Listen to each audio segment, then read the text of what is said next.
Give me a moment before we talk to introduce introduce the chat, etc. Give me a moment before we talk to.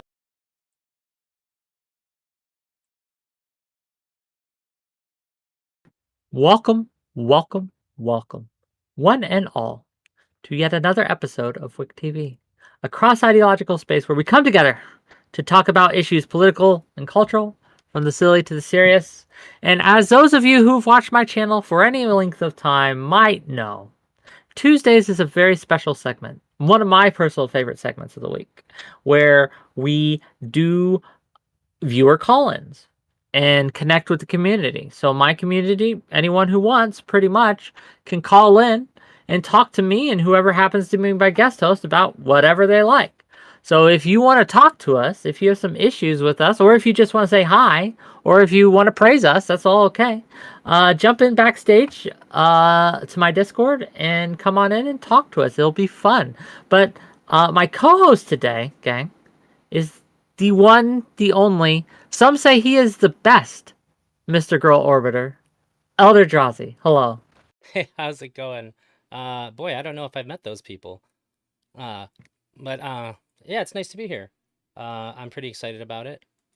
I think I just told you a few minutes ago, I almost called into this show a couple times myself, so it's cool to be a part of it. Thank you for having me. Yeah, no problem. Thanks for accepting me. I try to kind of like rotate the spheres where the guests come from. So I've had people from non-political spheres. I've had people from the political community. I've had people from different orbiters and things like that. I like to kind of broaden it and to give my community a wide variety of options of people to talk to. So yeah, I think you're the first Mr. Girl Orbiter I've had, right? So at least for the call-in show. So it Well, should be interesting. it's an honor to be here. I think it'll be Also fun. honored to have you. It will. It will. The best, most by far, Will and his channel will say. But here we go, Hey, gang. Let's do this thing. Uh, it is a call-in show, so that means we can't have the content till you call in. So I'm going to put the Discord link in the chat and also in the YouTube chat. I know we got one brave viewer in the YouTube right now. I'm sure that'll pick up as we go. But if you'd like to call in, I want you to hop into backstage, right? Accept the rules first so you can see backstage, then hop in and we'll pull you in. Let me get those invites out and then, right, we'll pull in our guests. One moment.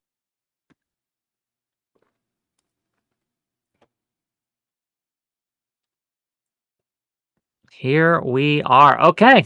We have our first guest, our first caller. Let's bring him in and see what he has says.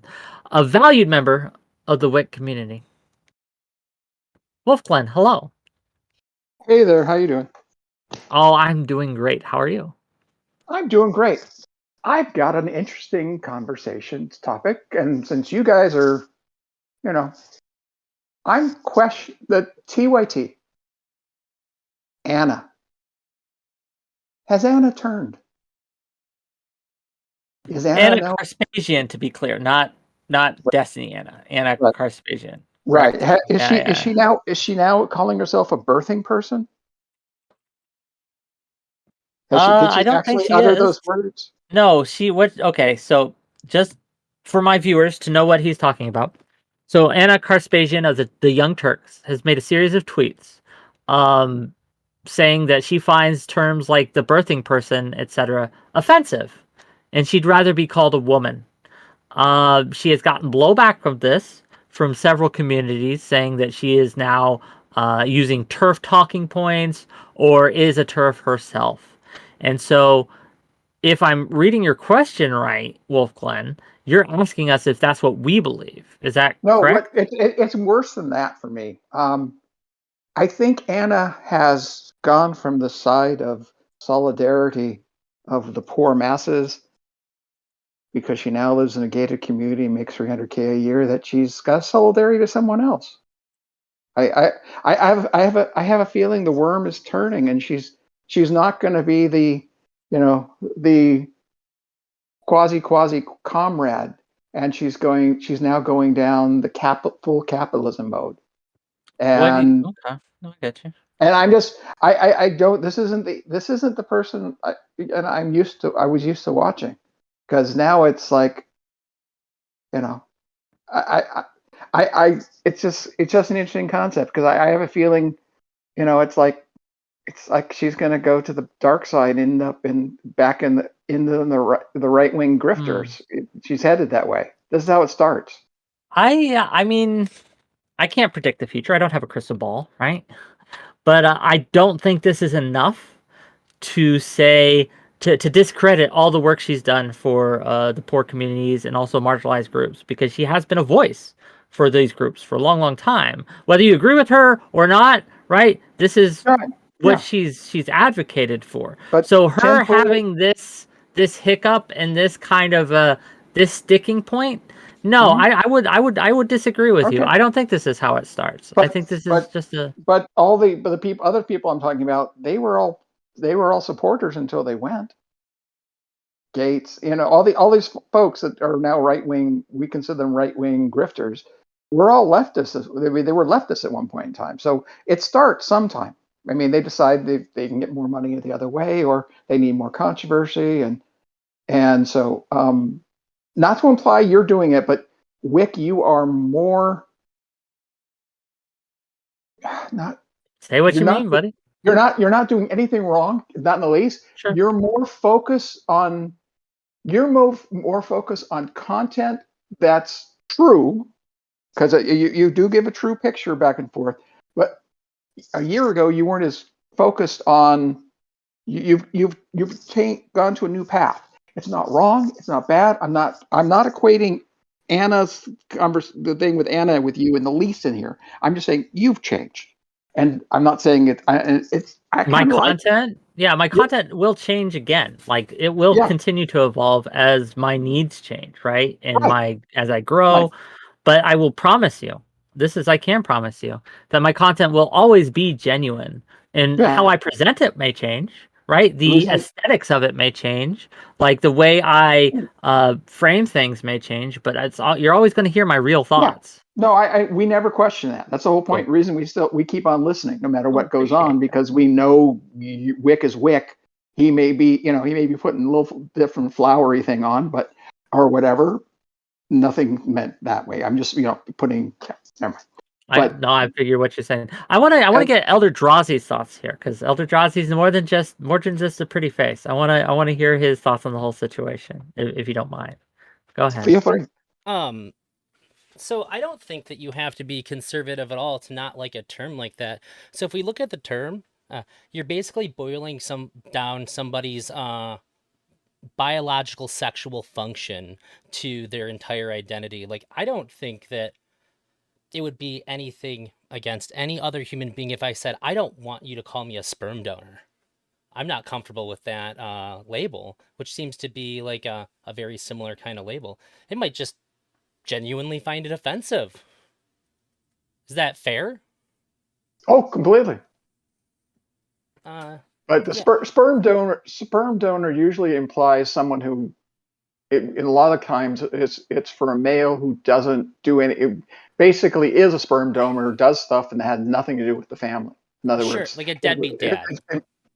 yeah, Even if that yeah, didn't have well, that that. association, I don't. I think that I might be a little bit grossed out being called that my identity, my label was just like my biological sexual function. Yeah, That might I bug me. well, if my wife of 40 years calls me a sperm donor, and it says it in a smile and a sexy way, I'll take it. But normal way, I'm not going to take it.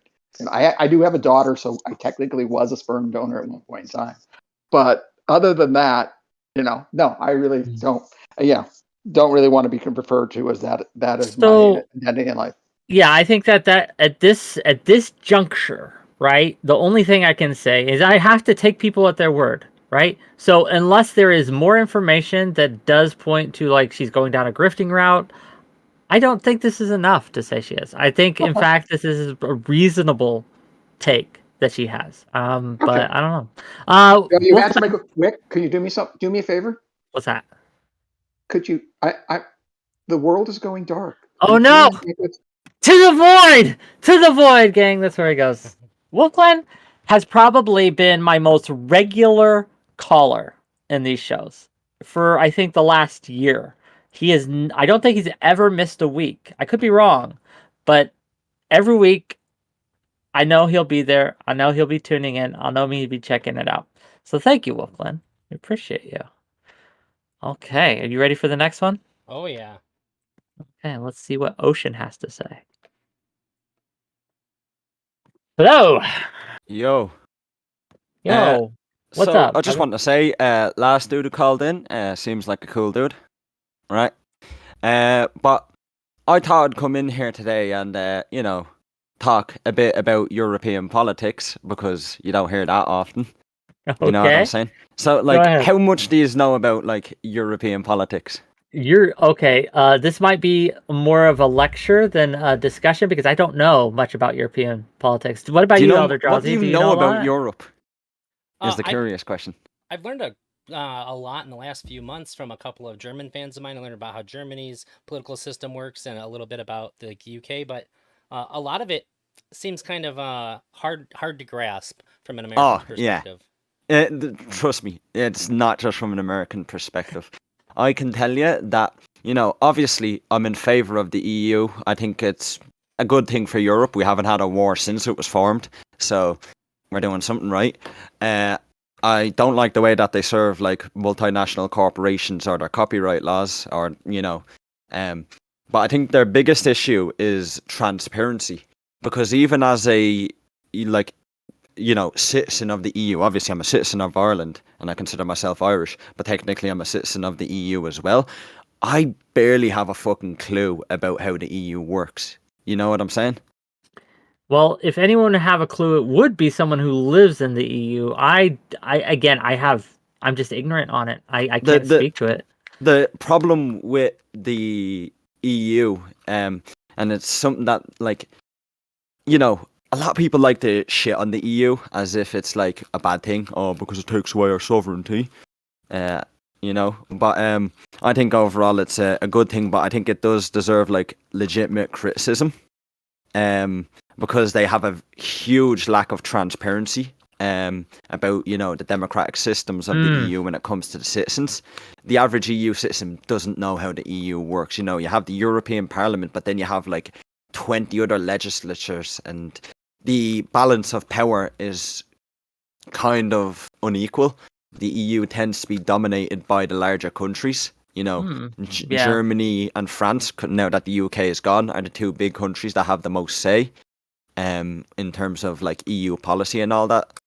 Whereas, a small country such as Ireland or Luxembourg or, one of these smaller countries that just doesn't have as much of a say, they on a actual parliamentary basis have less to say. They have less seats in parliament, so essentially there are some parts of actual laws of countries that is being determined by German lawmakers and French lawmakers when we don't live in France or Germany, And No, I get it. Go on. Does it act against the interest of Ireland, though? I guess that would be really important. I think no. The EU has been nothing but a good thing for Ireland. They practically pulled this country out of poverty. You know what I'm saying? A lot of our railroads and big railway hubs and such, Connolly Station in Dublin, which is the major railroad hub in Ireland, were built through EU funding. And being a part of the EU has made our economy, one of the fastest growing economies in the world. But that has a whole set of politics around it itself, This sounds like, and excuse me if this comes off as ignorant, because it is. I am ignorant to how the EU works, but from your description here, just based off that, what it seems like is it's the old federal versus state problem. I'm going to make it do the America thing, where the only difference is we're not arguing about slavery now. Yeah, but the bigger states, right, have outsized influences because of their population, so they got way more electorals and things like that. We balance that here with things like the Senate, right? With things that are not representative when it comes to the Yeah. population, but kind of give the smaller players an equal say. Does the Yeah. EU have anything like that? Yeah, so every country has its own like tax policies, but like there are certain policies that we have in common, like things such as the Common Agricultural Policy, which is a policy that sets quotas on how much individual farmers can sell, as to not create like an overabundance of like milk and butter, while also guaranteeing a price for the crops and like produce that they sell. And this is like all across the EU. So realistically, there's nothing that lawmakers can do in an individual country to stop the common agricultural policy from being a thing. You know, Okay. and I think that there are some parts where this is beneficial. We have a common market. We tend to have very similar laws, and you know, I can travel to anywhere in the EU and I can use the same currency that I use at home, and I don't have to apply for a visa. Like as an EU citizen, I have a right to just live there. I suppose I can just move there if I wanted to. You know, so that's actually No, like that's good. genuinely pretty cool. So I guess let me ask you this. Yeah. Right? If you were king of the EU for a day and you could make any change you want to it, one change, one decision that you could come down, whether it be policy, how it's run, whether it be how it interacts with the public or its other members, you only had one change, what would it be? More transparency. I want them to be more transparent about how the decision making process works, how people, the like common people on the ground who vote for these things, because we do vote in members of the European Parliament Sure. and all that in elections that go across the EU. But I think we should do a better job explaining to the people, the citizens, how exactly like the political functions actually work, how laws are determined, how they're made, how they pass through the European Parliament, and how they can, you know, take political action within the EU's framework. You know what I'm saying? I Because get you. people have a right to express their political views. They have a right I to agree. influence the laws that they live under, and You have I to know think, how to do it. yeah, we Yeah, like I there get needs to you. be better avenues for the people to be able to voice This is their. a criticism I have of the American system as well. I Mm, mean, our system is a little more transparent, but it's transparent to me because I've educated myself in the system. yeah. But I think I would be willing to bet if you ask the average American to kind of describe the process of how laws are made or how legislation gets done, they'd have a very mis they just they Yeah. a lot of misinformation about it. They wouldn't be able to accurately describe it. And you can see evidence of this on how people interact with laws and stuff when it comes on Twitter and social media spaces. They're all like, you should just do this. And why doesn't the president, senator, or Mm. whatever local community that they're a part of that they are disagreeing with, like they could So just do this. It should be easy. But that's not how things work. So yeah. I have a question for you. Ask. The TikTok bill. What do you think of that? I don't like it. Yeah, I like. I For don't know. me, I don't know a lot about it. Like something does need to be done oh, about definitely. Chinese intelligence gathering This through the is use just of these not it. social media programs. I don't know if banning it outright is good. I'll meme on it. I'll meme like Oh it's yeah. funny, right? Like, Oh yeah, yeah. ban TikTok is good, but that's a meme, right? So Yeah, I just don't know. So this law, in my opinion, from what I've read about it, seems to be like extremely dangerous and like essentially an American Great Firewall of its own. So I've heard that the law is very vague, and what it exactly is it doesn't like outright name TikTok as the like application that's banning. It's basically any application that the US government deems fit to be banned will be banned, and accessing these applications with the use of a VPN would land you 20 years in prison is what I heard. I don't know if that's well, true now. yeah, I I'd don't have to know if it's look over the true. specifics of the law, and I But haven't done so yet, so I can't uh, really speak to this. But Ocean, yeah. you know what happens to everyone who comes in here, right? Yeah. Bring Yeah. on the next person. The void happens. They go to the void.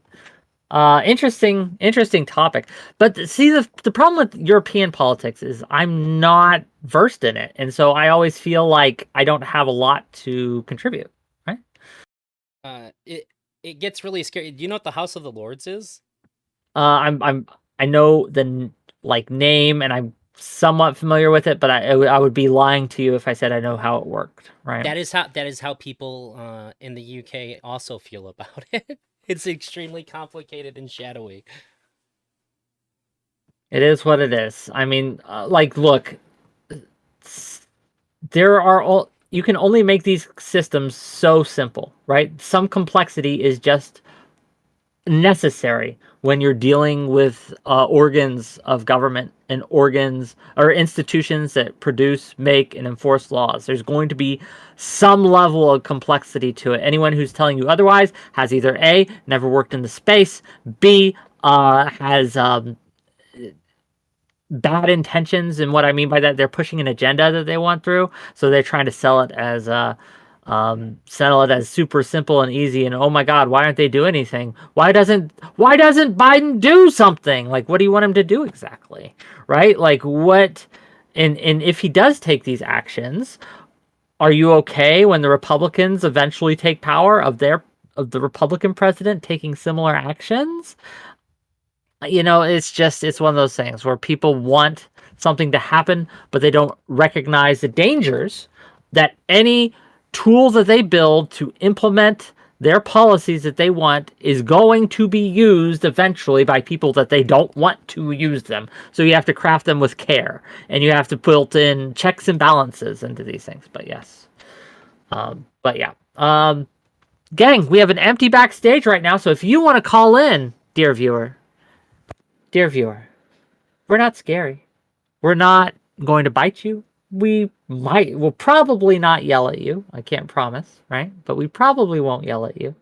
But if you want to talk to us, you're more than welcome. And we got another caller just now. So, gang, check out that Discord link. I'll post it once again in the YouTube, and I'll post it once again in the Twitch, and I'll bring you on when you're ready. You jump backstage, and that's how we'll do it. Let me give you those links out right now.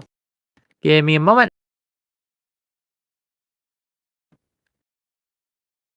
Boom, boom, boom. Boom, boom, boom. Done. Okay, let's bring on the next guest. Hello. Hey, Wick, what's going on? Long time no see. Yeah, it's been almost 24 hours. Almost. What are you doing, man? What do you got to get off your chest today? So I found out something about you yesterday that I didn't know until yesterday.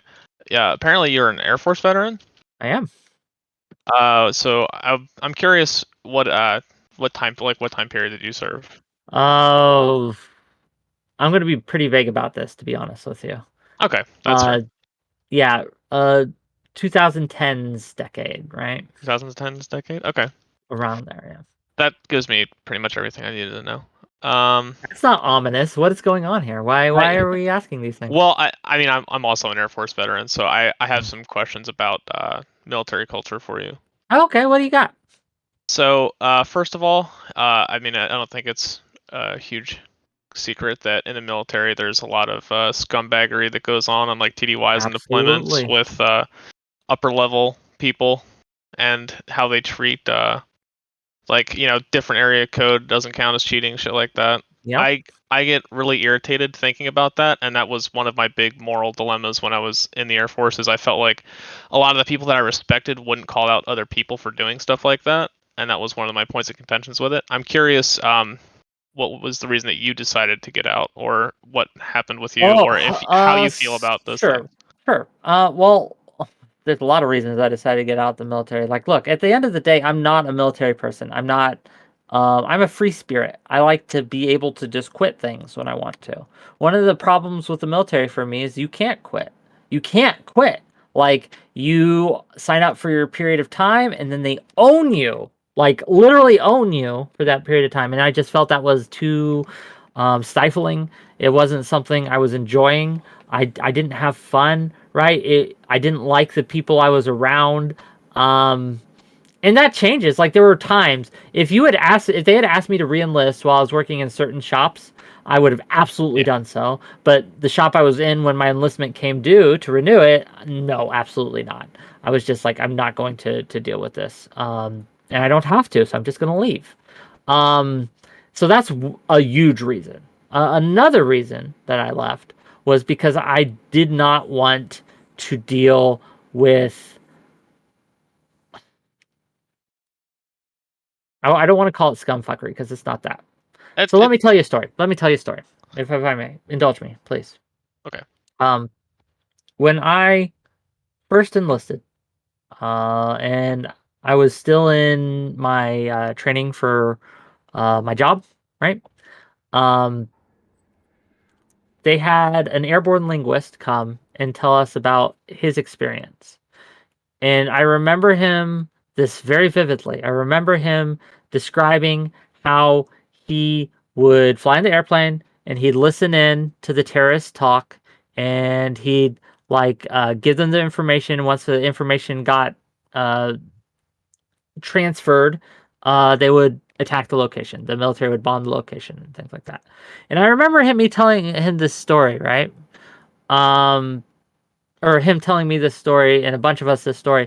And he made a comment at the end that everyone just cheered and clapped for, but I could not. He's like, and yeah, listening and because we were able to hear them, I got to listen to them die. And that was so great. I loved listening to the enemies of the United States die and their screams and their pain.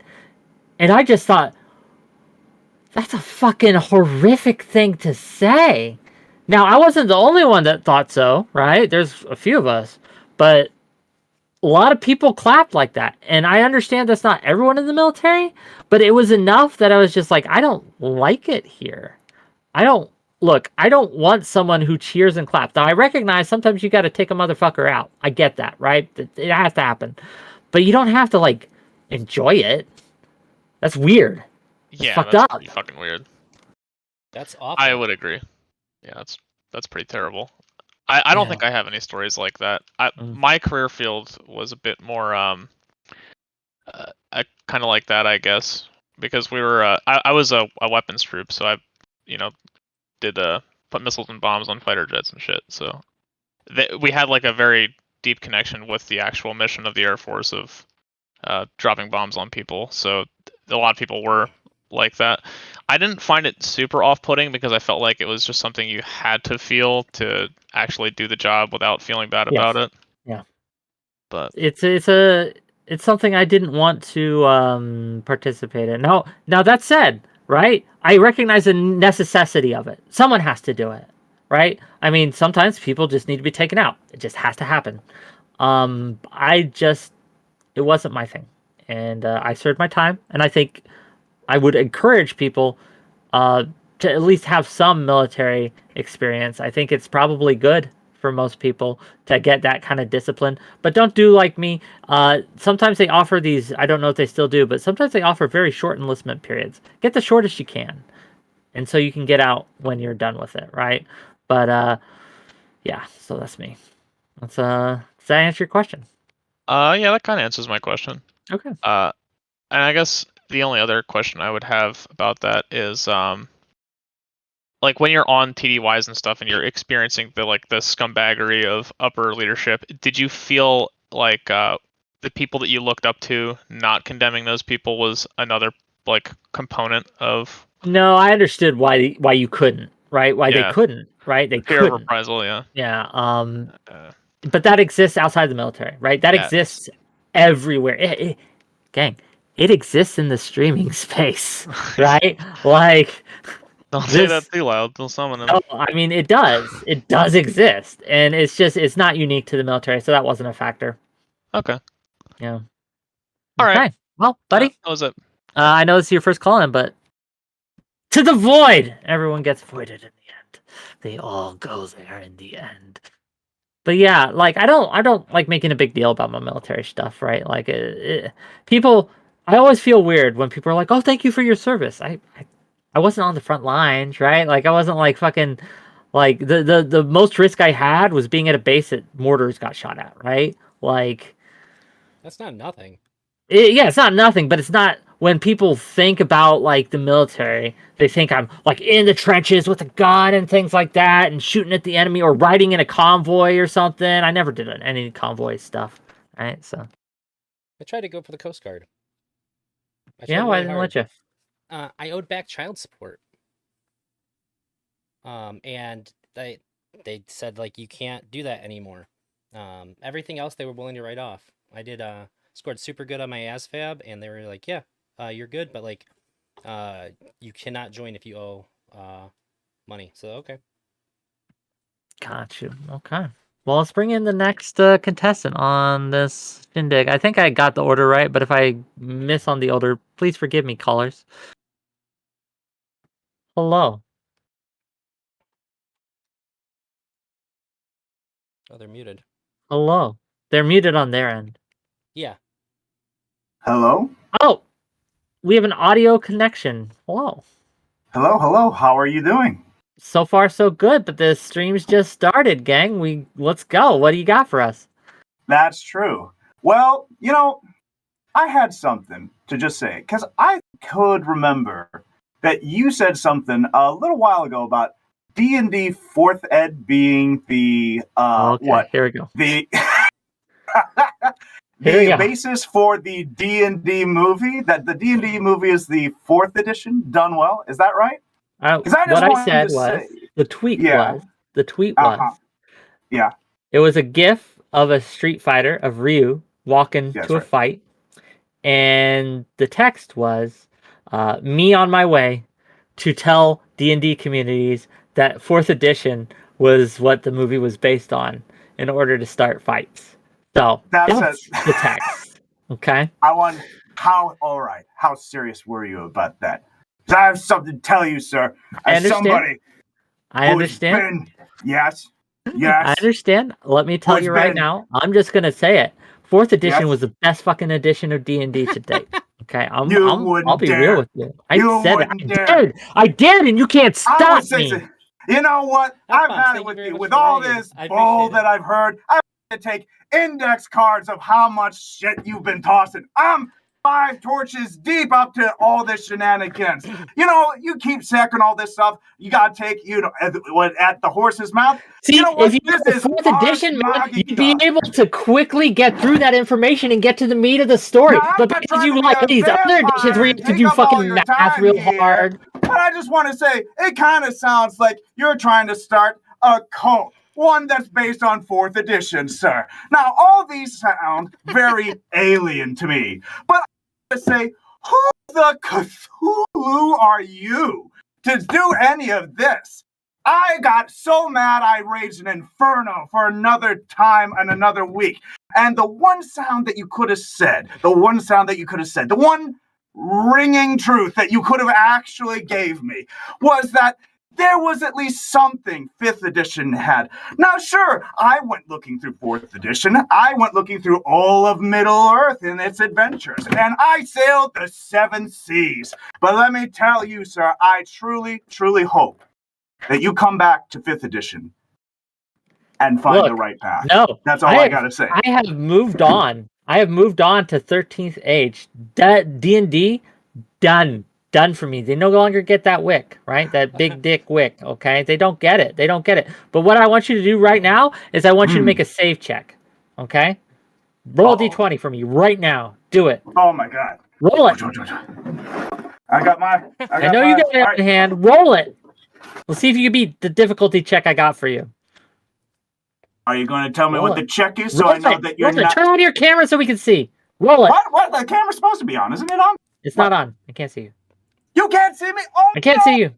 But that's probably a blessing. That's probably a blessing based on what your opinions are. If you look as bad as your opinions are, then there's probably a blessing for the stream. Turn on camera. No, I did a whole bit. Yeah, well, roll that dice. Roll that dice. Let us see. Roll right now. What do we got? No, it went flipped under the board. Off the table's a 1. Yeah, off the table sounds like a 1 to me, sir. Come on, do it again. what? I'll give you another chance because this is your first time. You get an advantage. Like, you get the advantage check, right? So you get to roll 2. Take the highest. Go ahead. What Roll about this. What about Enough. yeah, You're having not a rolling. You're D100? talking. Is that You're not okay? rolling. You're talking. Roll it. See what you get. All right. No. Okay, well, I'm sorry, buddy. To the void! To the void! There he goes, brother. There he goes. I just gotta say, I had a pile of 4th edition books that somebody traded me for some Magic cards many years ago. I could not give those books away. 4th edition, like I We never would have played it. taken them from you, man. I think I ended up selling like eight of those books for like $20 in total because I just could not get rid of them. Nobody played 4th edition that I knew, but I think deep down we all really know that we'd rather be playing Shadowrun 2nd edition anyway. Look, I did like 4th edition, to be clear, chat. It was my favorite. It still is my favorite D&D. It's not my favorite role-playing game, to be clear. But if you ask me to pick a Dungeons and Dragons game that I think best epitomizes what Dungeons and Dragons is, I think the 4th edition, pre I forget the name of the books that they had that they released, but that time between Player Handbook 1 and Player Handbook, I think 3, peak Dungeons and Dragons. If I wanted to play something that was crunchier, I got Pathfinder, right? Pathfinder 2.0 is better than 1, by the way. Have you played It's another Shadowrun? hot take. I've played Shadowrun. I'm not the sci-fi. I like the books. I like sci-fi books better than I like fantasy books, I think. But sci-fi, when it comes to role-playing, but it might be because I was very young when I used to play Shadowrun, and so I may have gotten that kid experience, right? So I don't know. But let's bring in the next caller. Let's see what Stabby, I think, is next. I love Stabby. Hello. Favorite thing. Oh, Hi, hello. Stabby. Hello. How are you, Elder? I'm doing good. How about yourself? I'm doing great. I actually came in here because I want to speak truth to power, and I want to deal with Wick for a moment. But it's really good to see you again, Elder. Let me turn my camera on. Hold on. I think I can. I'm going to be dealt with, gang. Let's see. Say again. You're going to deal with me. I'm ready. Let's go. Deal with you. It is time. It is time to interview you because I noticed that you get to ask all the questions and you get to hide behind your shield being the interviewer, so it's your turn. Okay. Okay. Okay. All right. First question, Wick. What is it like to be the most hated man in Twitch poll today? Feels great. I love it. I feed off their fucking hate. Their little autistic energy they send my way makes me more powerful. Makes me feel good. I love it. What else you got? To everybody watching, drama frog confirmed. Ridiculous. Absolutely ridiculous. All right, my next question. How do you formulate your questions for the people that you're interviewing? Are you like looking at the drama? Are you like... Depends on the person I'm interviewing, right? Like, if I know that they're involved in drama a lot, I will make my questions about drama. If I know that they generally are more professional, I will have generally more professional questions. It also depends on what kind of relationship I have with them. Like, is this their 10th time on my show, or is it their first, right? I will come at them with different amounts of energy depending on the context of the relationship I have and the context of the conversation I'm trying to have. So, yeah. Mass Hope that manipulator confirmed. Got it. Okay. Okay. My next question for you is going to be, what is it like to have every time you're critiquing or asking hard questions of Mr. Girl, it gets turned into a, oh, you must love Destiny stance? Like, what is it like Look, to... that's not unique. That's not unique to Mr. Girl. If I was critiquing anyone or if I was questioning anyone, they would say, oh, you're just trying to defend someone else, right? Or you're just biased. Or it's these ways to deflect criticisms. That's all. Okay. Fair. Okay. My final question for you is, who is your favorite community member? Why is it me? And it's okay if you say it's because I was in my place in the kitchen. My favorite community members are the ones who call in, who show up every day to my streams, whether they like the stream or not, right? Who participate in my voice chats, who participate in my chats, and who are on my team. I like people who are on my team. And Stabby, you are my favorite community member when you're here on my show. Yay! Everyone All right, on and my so show if is I my can, current a favorite word, community member. and before the void, if I may, a word from our sponsors, because I am delivering this information to the flock watchers. So a word from our sponsors.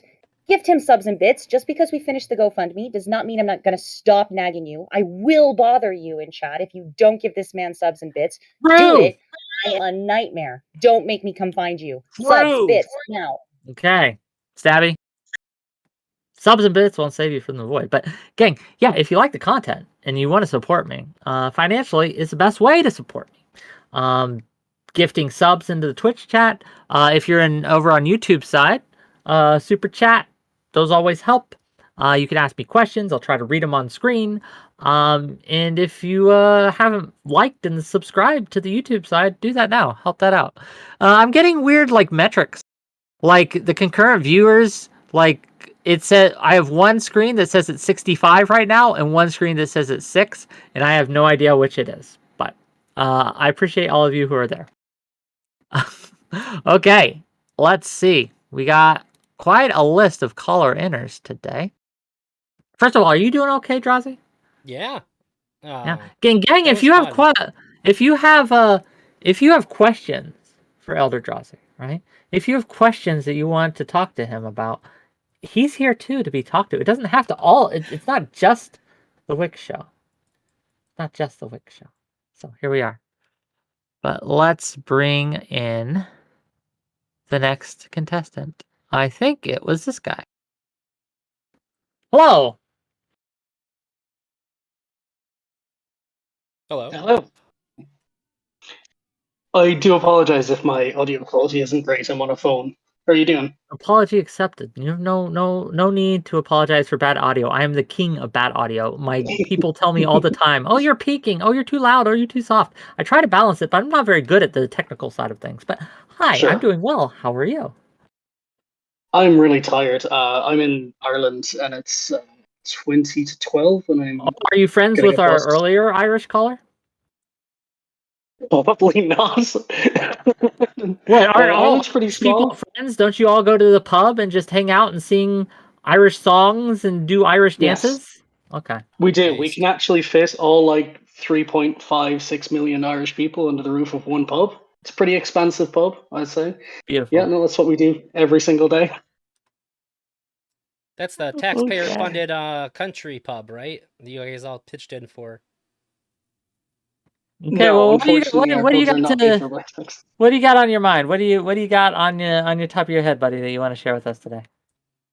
I'm just pretty curious, Wick, what your psychological experience is like being exposed to people who, from my perspective, are almost entirely insane, like Mr. Girl and Smith, and just what that's like for you personally. Whoa, why are you calling Elder Drazi out like this? Did you group Elder Drazi into this group?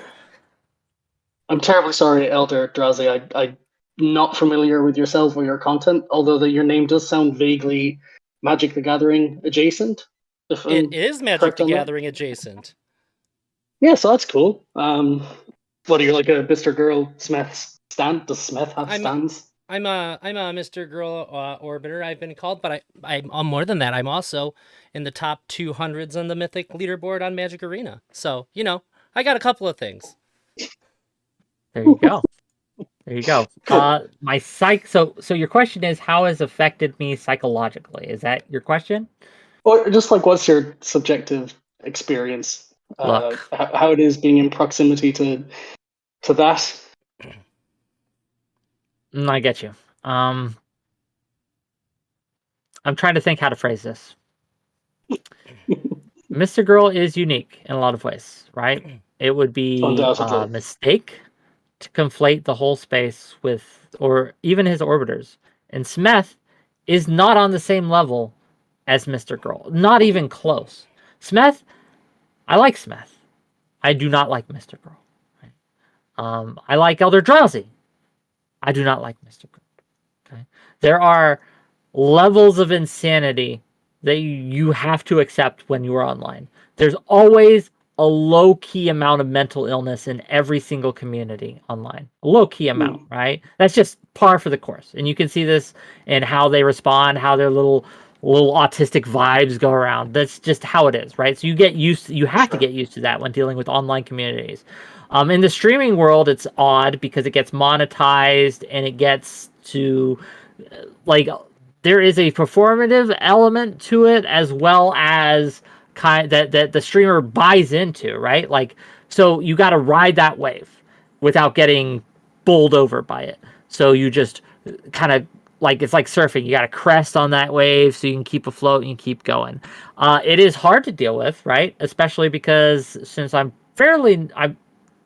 can't say I'm new to the space anymore, but newer than most, right? Newer than most. It has been a like kind of a learning experience, but yeah, it's a strain, it's a struggle, and I'm still learning how to deal with it. But you know what? It isn't particularly taxing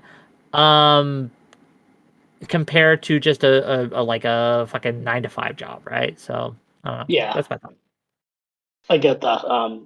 I will say I find you eminently reasonable. Thank you.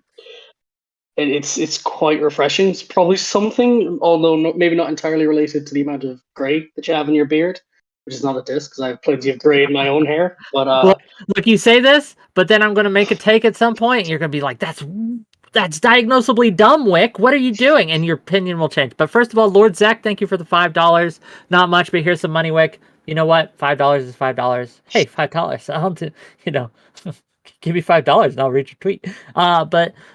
Yeah, I appreciate that. I do appreciate you coming in thinking I'm reasonable and things. But I promise you, if you stick with me long enough, you're gonna disagree.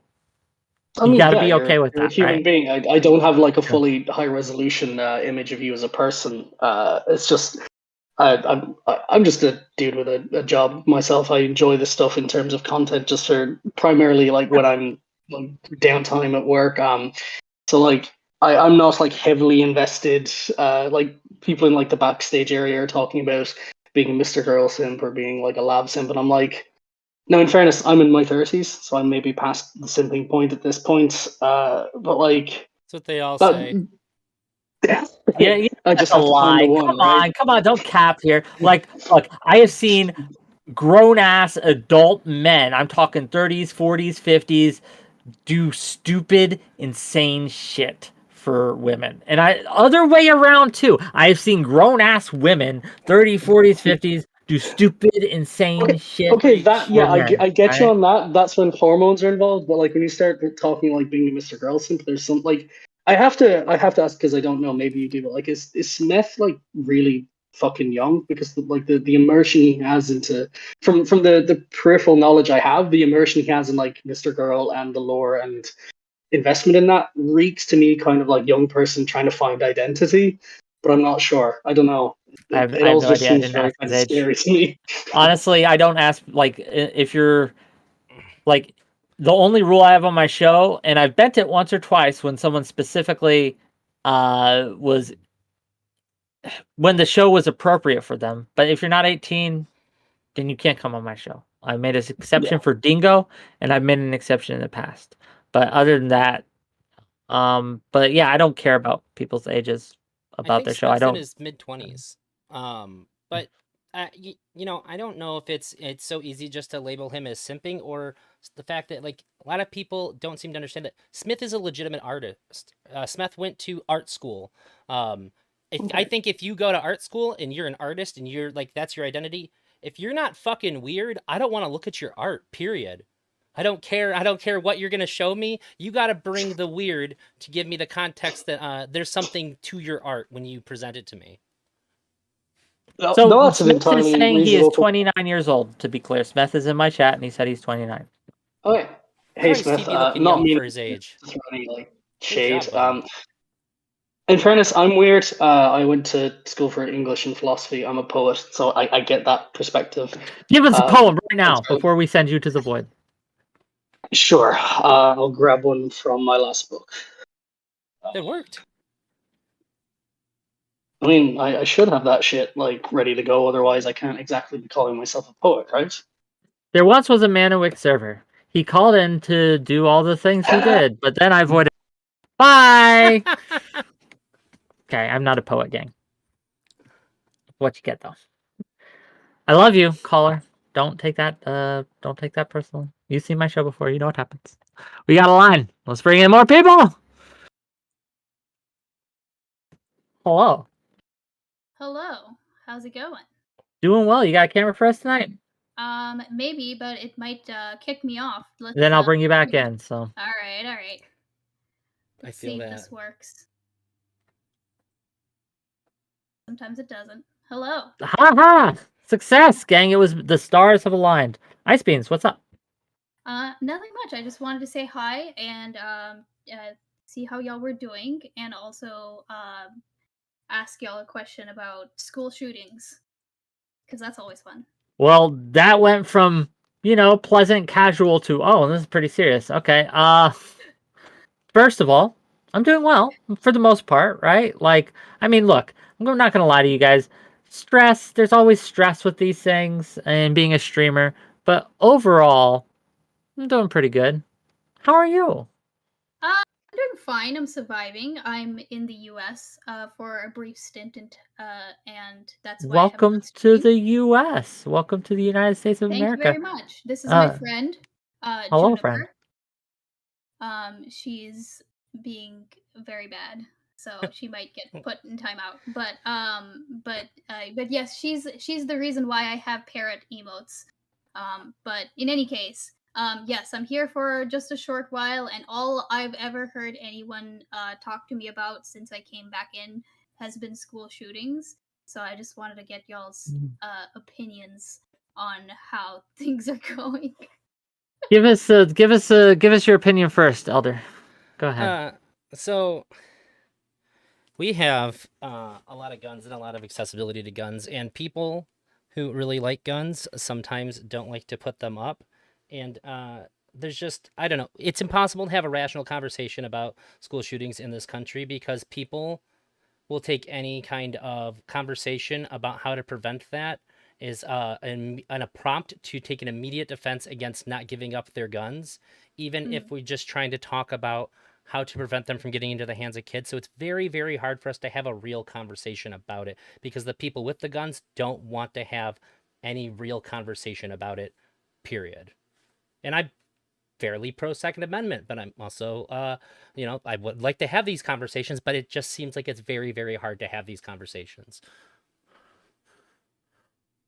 It's a hard question. Like people say it's the guns, and yes, it is, but it's not as simple as that. We had just as much guns back in the 70s, right? Just as many guns in America. But we did not have this level of mass shootings that we have today. Like, it was just night and day difference. We still had some, right? There was still violence, but it wasn't near to the level we have now. Like, between the years 1970 and 1980, if I'm remembering correctly, and please don't quote me on these, but we had like 19 school shootings, right? A lot, but not that we had that in like a year now, right? Like, or even like a month, right? Yeah. It's just at a different level. And so, right, like, it can't just be the guns. There has to be something else going on. What the answer is, I don't know. Like, something about our current climate is causing this. I just don't know what it is, right? Yeah, I guess that's I mean, like I don't know, to a certain degree maybe this is just like Canada pilling me. But like the amount of people who have come up to me because they know I'm American, and they're like, so about those school shootings, like what's going on? Like, because this is such a foreign concept to them, right? Because I mean, I know that the gun laws are different.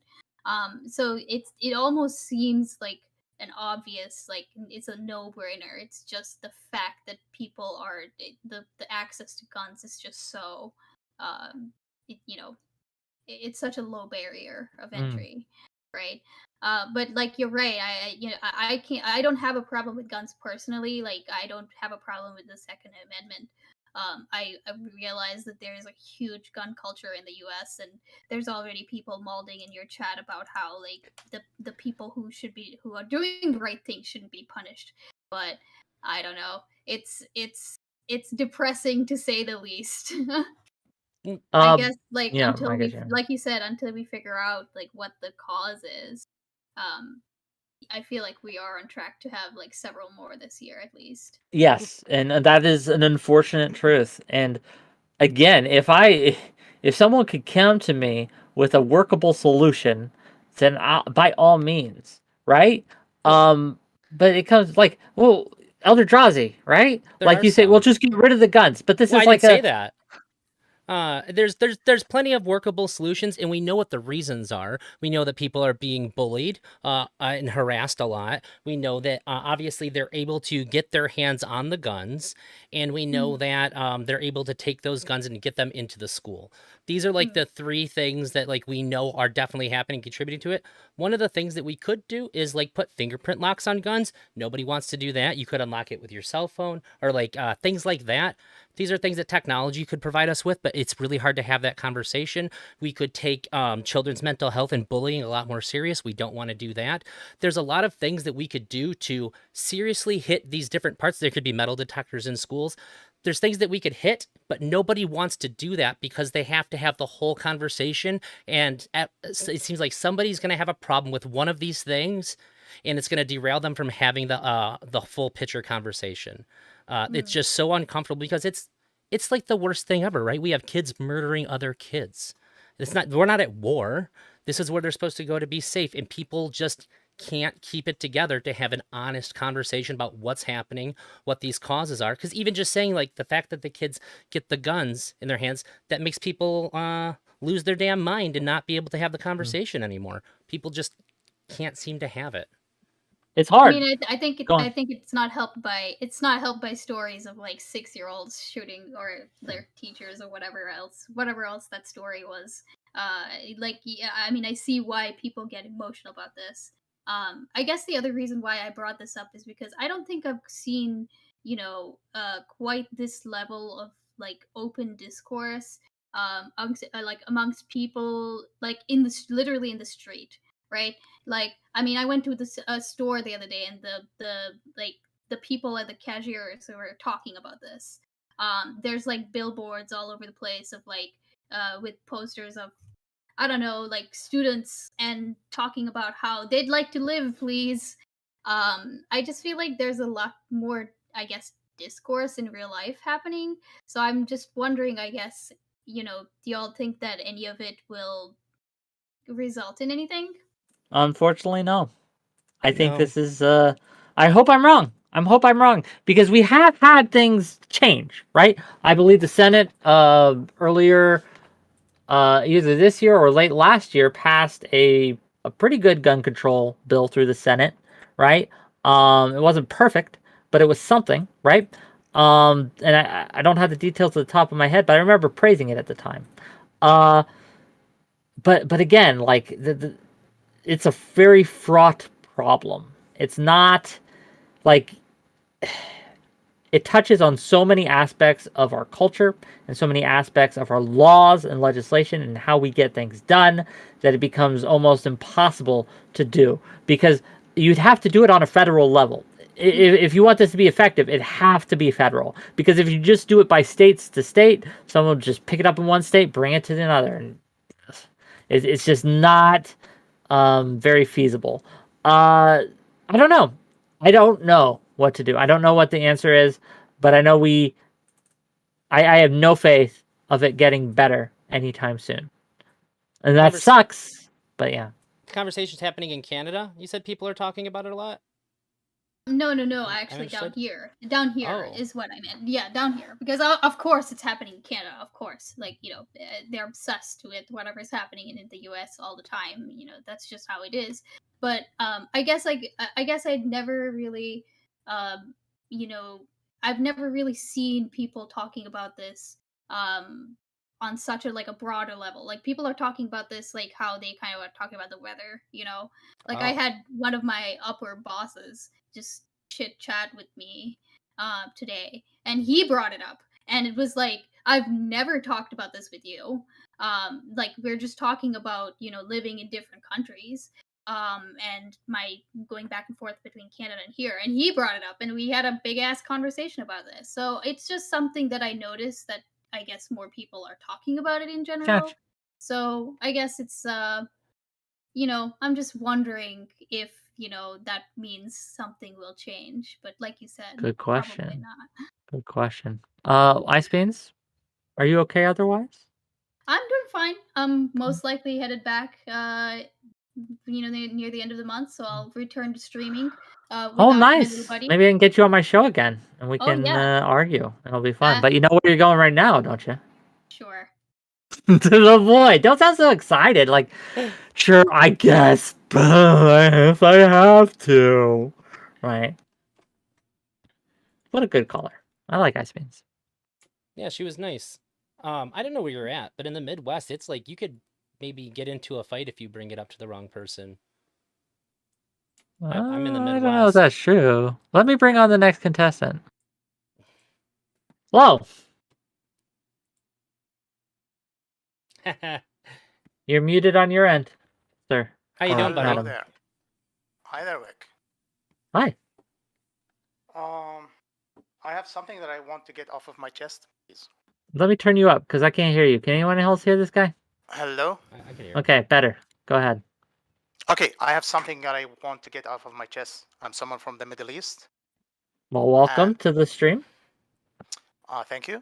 And I want to speak about this transgenderism movement and give my hot take about it, please. It is the call-in show. This is ominous, but go ahead. Okay. Hey, I know we know each other. Just keep it within reason, my guy. Okay. I love you, buddy. Yeah. Sure. But I'm gonna start with the hot take. Okay. But I'm gonna be respectful. So I believe that being a trans, especially socially, is meaningless and harmful, even for an atheist, progressive society. Absolutely. It's harmful for a progressive society to have trans people in it. Is that your take? Yes. What is the harm? The harm is cementing roles for either a man or a woman when they don't have a framework that cement these roles, just like a religion. And by roles, you mean gender roles? Gender roles, gender expectations. Okay. So you think that because it messes with the standard gender roles that it's bad for society? It's not messes. It's cement some things that shouldn't be cemented. Can you give me an example? So I'll start by its being meaningless, and that will help us to reach how it's harmful. So if someone in a progressive atheist country is a man, he can do all the roles, all the expectations of a woman without the need to transition to become a woman. Therefore, transitioning is meaningless. Can you give now an example where you refute this claim? Sure. I think that meaning isn't derived just from a social network. It's also derived from within. And as I understand it, many, not all, but many trans individuals, right, derive meaning from transitioning into the gender of their choice, or this gives them meaning, and we may not understand it, we may not get it, but it's absolutely there. And this is an unfalsifiable thing because you can't really mind read people and tell how they really feel, but we just have to kind of believe them at a certain point, right? No, so how are they transitioning? So it seems that they're going to transition to align themselves with the expectations, roles, and behaviors of the other category.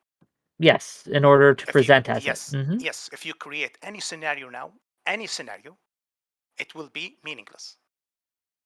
So if you can try with any scenario. So someone, is transitioning from man to woman.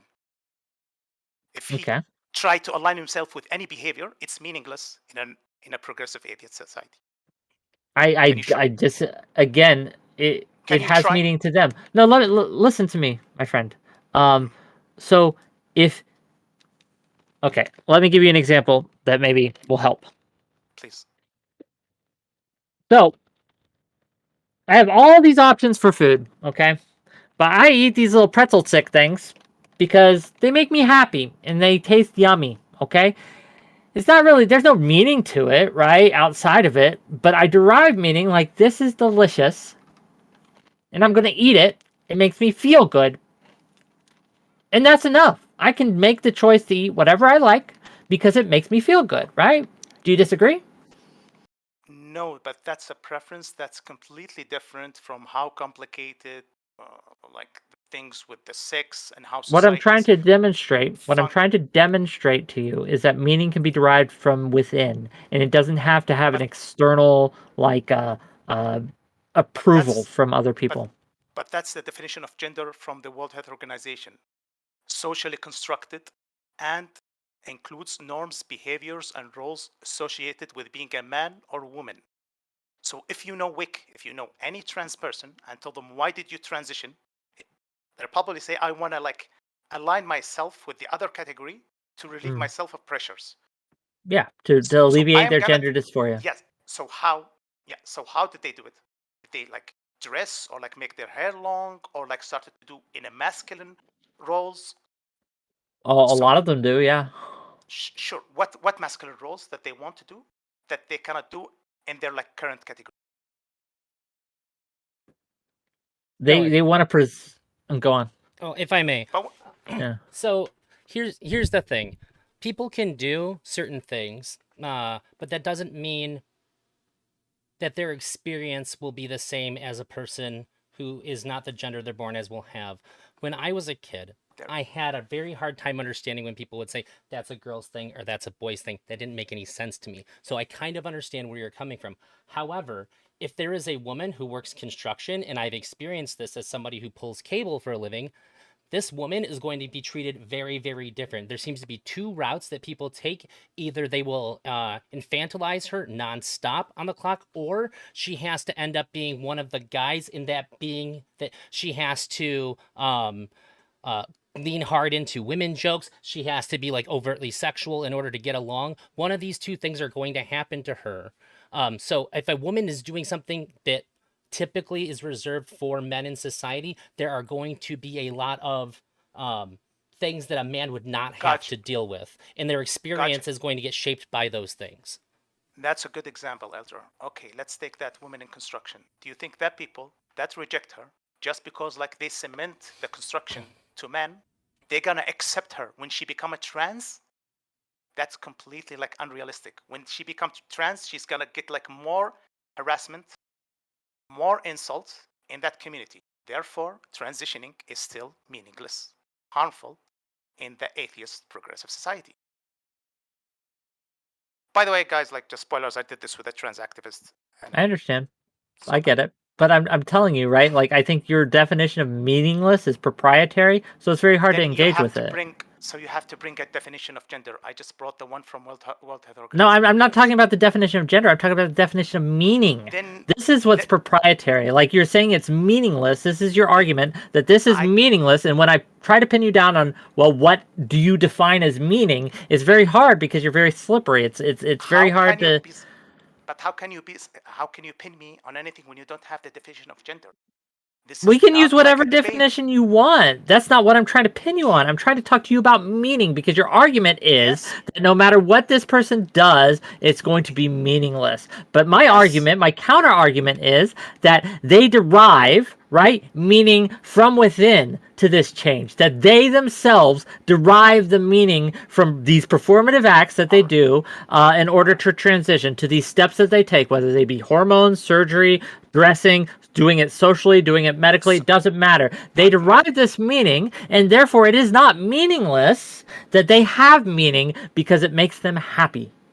all right. I will tell you now why it's meaningless even in atheist progressive society. In sectors like prison system or sports system, gender there means sex. Man means male. Woman means female.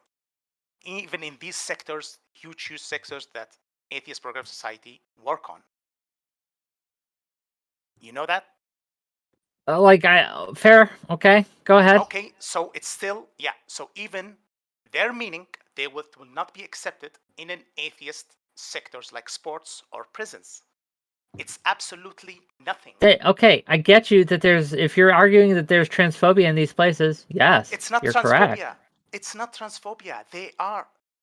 It can't mean anything if someone says I've transitioned from man to woman. Get me to the other prison system. They told him no. Even in Canada, like the prison system, Okay, man is a male. but if Woman there's is not their female. goal, Gender doesn't exist, Wick.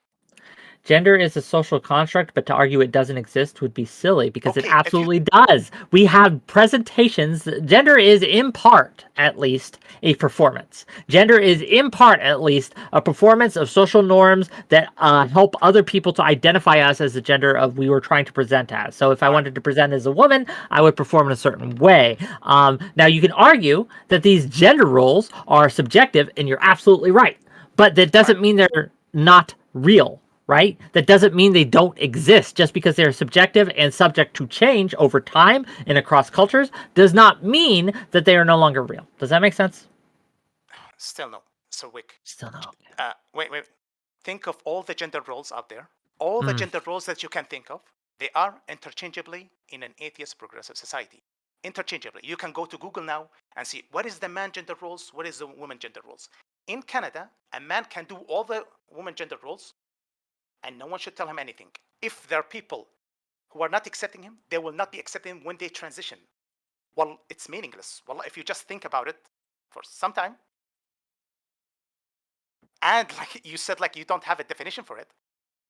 What do you mean I don't say? I'm saying that I have a definition for meaning, and I also, right, will use whatever definition you want to use for gender to have this conversation.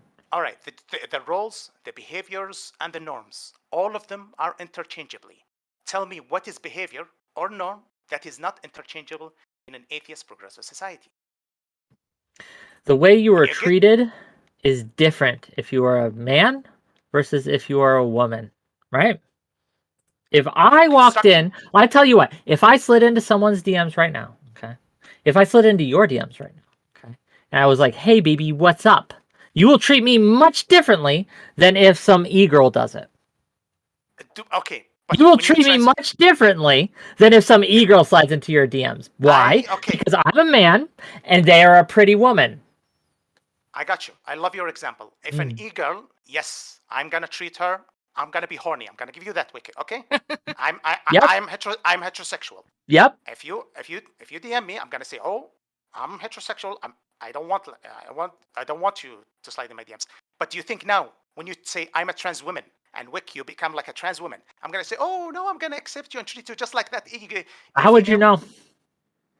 What do you mean? Someone DMs you right now. If a girl DMs you right now, how will you know they're trans or not? Okay, so now you are saying about like hiding the identity completely, about passing completely, like saying. Yeah, if you can't tell the difference, does it matter? Okay, but first, now do you?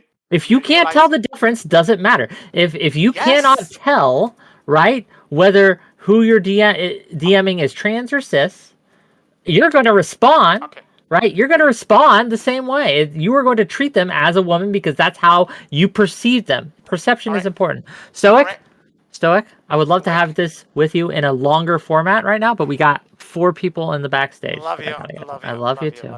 Take care, buddy.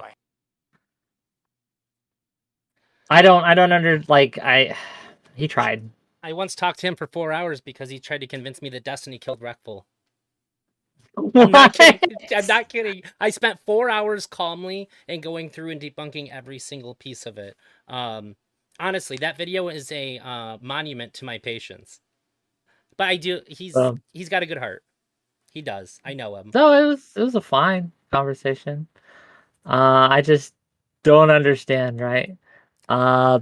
What his overall point was. It's meaningless because people will still treat you still won't treat you how you want to be treated. Maybe if they know you're trans, but that is not good, and we should change that about society, right? Now, the thing is, right, people won't always be able to know whether you're trans or cis. And so for a lot of people, being able to pass, right, is important to them. And so they transition, and so they pass. No one can tell, right? And so and then they get treated how they want to be treated, right? Not always, right? And there's biases, there's bigotries at play here. But to say it's meaningless is reductive and oversimplifies it. But let's bring in the next contestant in this wonderful, wonderful world. Hello. Hey, Yeah, how what are up? you? Hello? Hello? How are you? Hello. Hi. I got brought in here at the worst possible time. My brother just came back home, told me to put on the NBA game, and my sister walked into the room. You were in line and backstage. I figured you wanted in, brother. Yeah, no, I did. I still do. I'm just Okay. I don't know. It was just such a random. It's okay. It Well, caught you me got a off camera guard. for us today? No, I don't have a camera. That's fine. What do you got for us? I wanted I wanted to I wanted to know why you hate Mr. Girl. I don't hate him. Hate's a strong word. I don't like him. I think he's dishonest. Dishonest. What does that mean? Yep. That means exactly what it says. I think he is a dishonest person. How has he been dishonest? I think that he lies to himself and others, and he misrepresents who he is, right? He presents and performs in a certain way, as if he is a truth teller, as if he is the one that is speaking to the hard truths, as if he has empathy, but his behavior belies that, right? Actions speak louder than words, and his actions and how he has treated both me and people, others in the course of me watching these interviews and watching his interactions in this space, have shown that, this man does not, right? What he says is different than what he does. There's an incongruity there. They don't match up. And that's why I would say he's dishonest, yes. How? I don't understand. Because when I see him, it doesn't seem to be nothing seems to be incongruent to me. Well, let me give you an example from when I was interviewing him. Okay. Okay. So he kept accusing me of maneuvering, being manipulative, trying to trap him, right, and doing all these things in a way that's what he thought that was happening, right? That's what he knew it was happening, and there's nothing you do to convince him. I think this is an example of him lying to himself, right? I think that this is an example of him painting me as dishonest and disingenuous, and when that was just not true. So whether or not he was believed it himself or not, either way, he's either lying to me or he's lying to me and himself. Either way, I would consider that dishonest. It feels like saying that somebody is lying to themselves.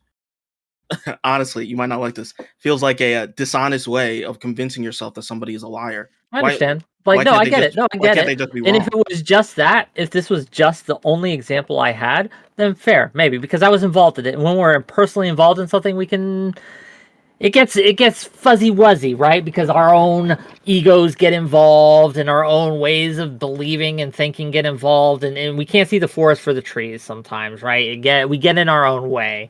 But I also watched his interviews with President Sunday. I also watched his interviews with Big Papa Fascist, with I didn't watch much of that, to be clear. I watched a little bit of his Shaylin interview. I watched his interview with Kidology. I watched how he has interacted in other areas, right? And again, I'm not a huge consumer of his content, right? I didn't really know much about him until I started interacting with him in this space. But like I said, he throws up a lot of red flags, and while I cannot ever know for sure, I know enough to believe that I can call him dishonest, right? And maybe I'm wrong, right? Maybe he can demonstrate I'm wrong, because I can't. This is an unfalsifiable thing, right? But I can demonstrate where he has advocated to work in one way, but then has himself done the opposite, right? So I'll give you an example with the report and his misrepresentation of the people who were coming forward in order to solicit Anna's testimony and Anna's logs and things like that. I think that was a fundamentally dishonest thing to do. But I think I need a little bit more context on that. I didn't really understand what you said. Like, I Okay. didn't understand what you meant when you said that. Sure. So, again, when Mr. Girl tried to solicit the logs from Anna, who was texting with Destiny, right? Sexting with Destiny, he, in order to do so, presented it as if, and I talked to Anna about this off stream, and so I confirmed with her, right? And she told me that I can confirm that I confirmed with her, right? So I got the consent. She said that when Mr. Girl came to her, he presented it as if there were many other women that were coming forward as well as her. That was not true. Maybe you thought there were. I mean, but again, like this goes back to the like either lying to you or lying to yourself, let me right? be a little bit more specific, because that does sound like some crazy shit that I just said.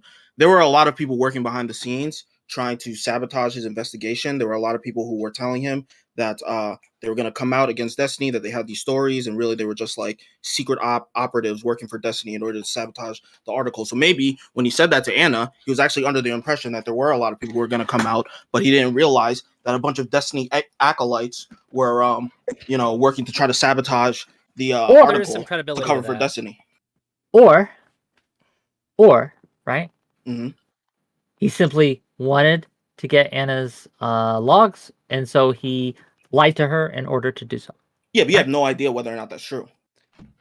Yeah, but we can infer. And what I we do can know, infer from other but actions, right? what It's I'm a saying is we pattern. can It'd be infer. like if it's just not if it was only one of these incidents alone, okay. But when we see a pattern of behavior, again, Occam's razor comes into play. The most likely explanation is probably, right? Not certainly, but probably the explanation. Yeah, but the problem is that's the most likely explanation. Thus far, you've given me 2 examples, and both examples have not really proven in any way, shape, or form the hypothesis that you have that he's a liar and that he's dishonest. How many do you need? We know for a keep fact. going.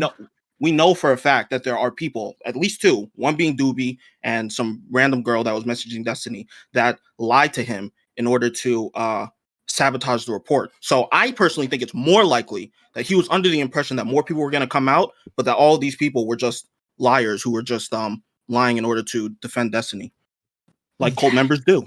Well, let me give you another example. Okay. That again, alone, you'd be like, well, this doesn't prove anything. But I'm not trying to prove anything. I'm trying to explain why I've come to the conclusion that I have. Right? Okay. So in the report, you look at it, in some of the logs, they have links to the source, right? Where you can click on the link and you can confirm what was said. Mm-hmm. Other portions do not have that. Yes. Right? Mm-hmm. And so again, I wish he had stayed enough and answered my damn question, because I don't know, right? The question becomes, well, okay, can I just interject real quick? Stop, so I can finish. Did he do that in order to purposely misrepresent and remove context so that they only got a very dishonest view of things? Or it's possible he just couldn't find some of the links. I don't know which it is, but again, that's another piece of the puzzle that we have to take into account when we look, is Mr. Girl an honest person? And again, with all these kind of lining up, based on also the way my personal experiences with him, yeah, I'm going to say no. I would just like to interject. Well, not even interject, because you just said your piece. I would like to say he didn't leave, and therefore he couldn't answer your questions. You kicked him, and also, you think the conversation was anywhere near productive at that point when I kicked him? Like, were we getting anywhere? I just to set the record straight. I'm not saying that you didn't kick him for a good reason. I'm just saying he didn't leave. You kicked him. And what's the other thing I want to say? Yeah, to me, this is not a pattern of behavior. Him thinking that you are being dishonest is not him being dishonest, or at least it doesn't prove that he's being dishonest.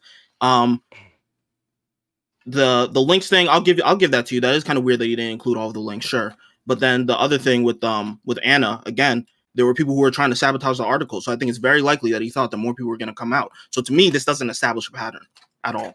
Okay, I understand that. Oh, go ahead, Drazi, please chime in. So I'd like to sort of be in the middle here. on this because, so Benny, obviously, I'm sympathetic to a lot of things you say. I did see the evidence that you saw that some people were fucking with him, and this was even confirmed like on Destiny's stream that happened. But the thing that I think was bad with all these interviews, Wix included, is that on Mr. Girl's end, I think that he didn't wait long enough.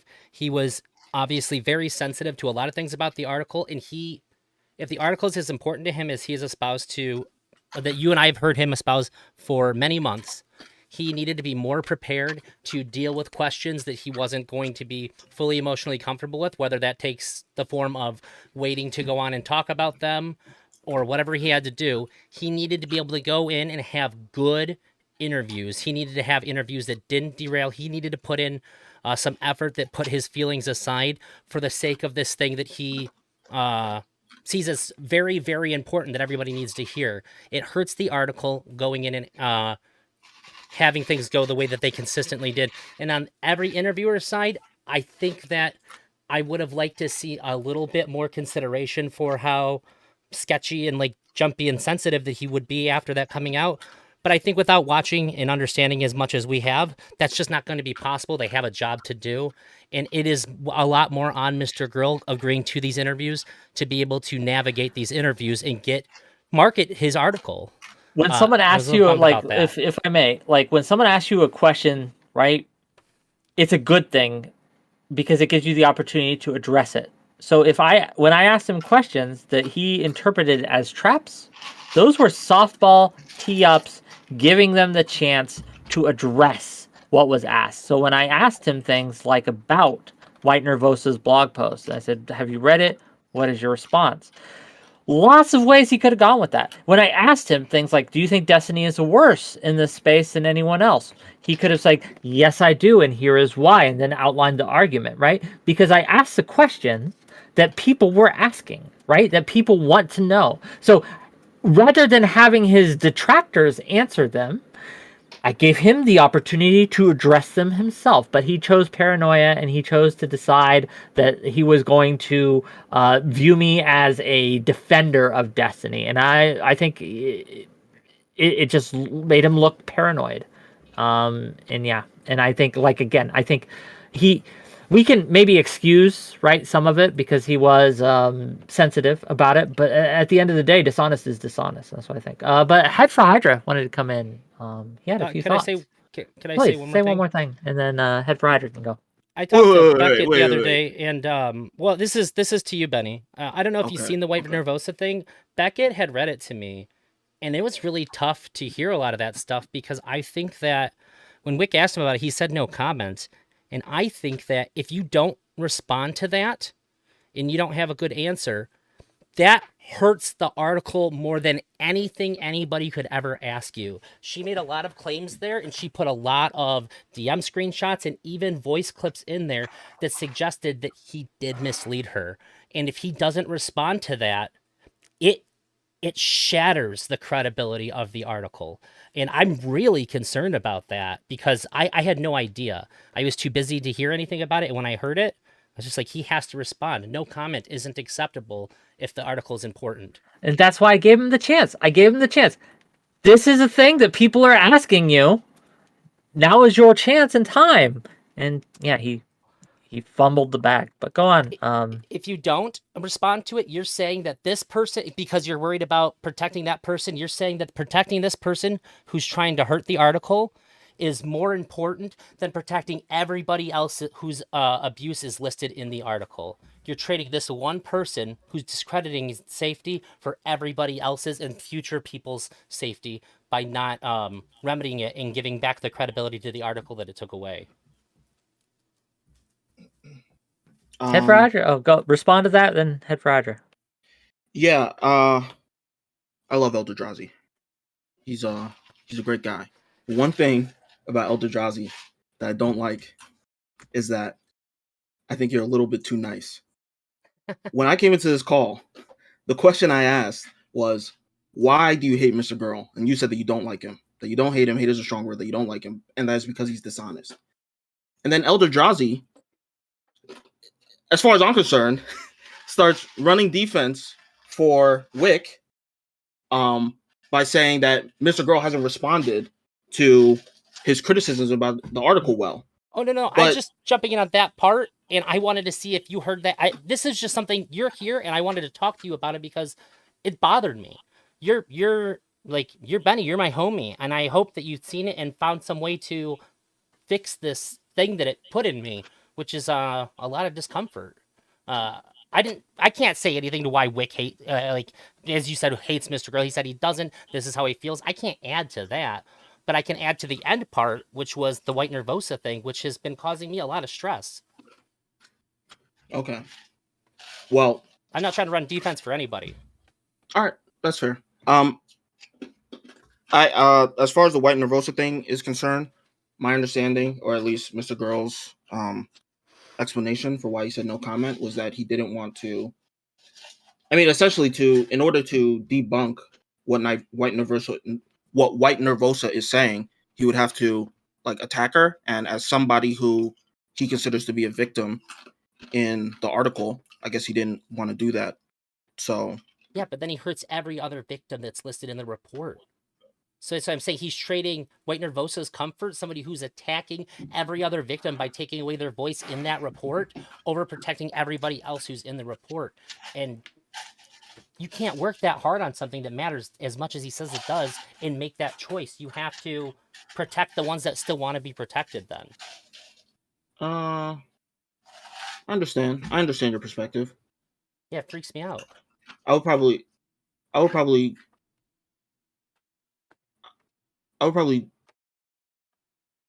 defend myself against white nervosa if I was in that position.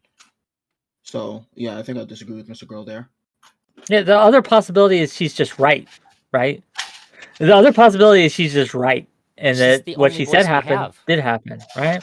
Well, I don't really know what her criticisms were, so That Mr. Girl purposely misled people like Anna and misrepresented what he had in order to solicit her coming forward. That's what She seemed to that's what the demonstrate claim that was. she was lied to by him, that he said she Yes. was going to be anonymous in it, and then she wasn't anonymous in it. And also things were misframed, and she had screenshots of their DMs and voice clips and everything. Like, it was very hard for me to listen to that live on the spot on Beckett's stream and figure out how I felt. And I had to hold it for a few days. And this is the first time I've talked about it since then. Oh. Hydra, why are you Wasn't good. here? You said you had shit. Sorry, I didn't let him talk. Is there a point where a no comment becomes a lie, or like what your kind of line for lying is, Benny? Does that make sense?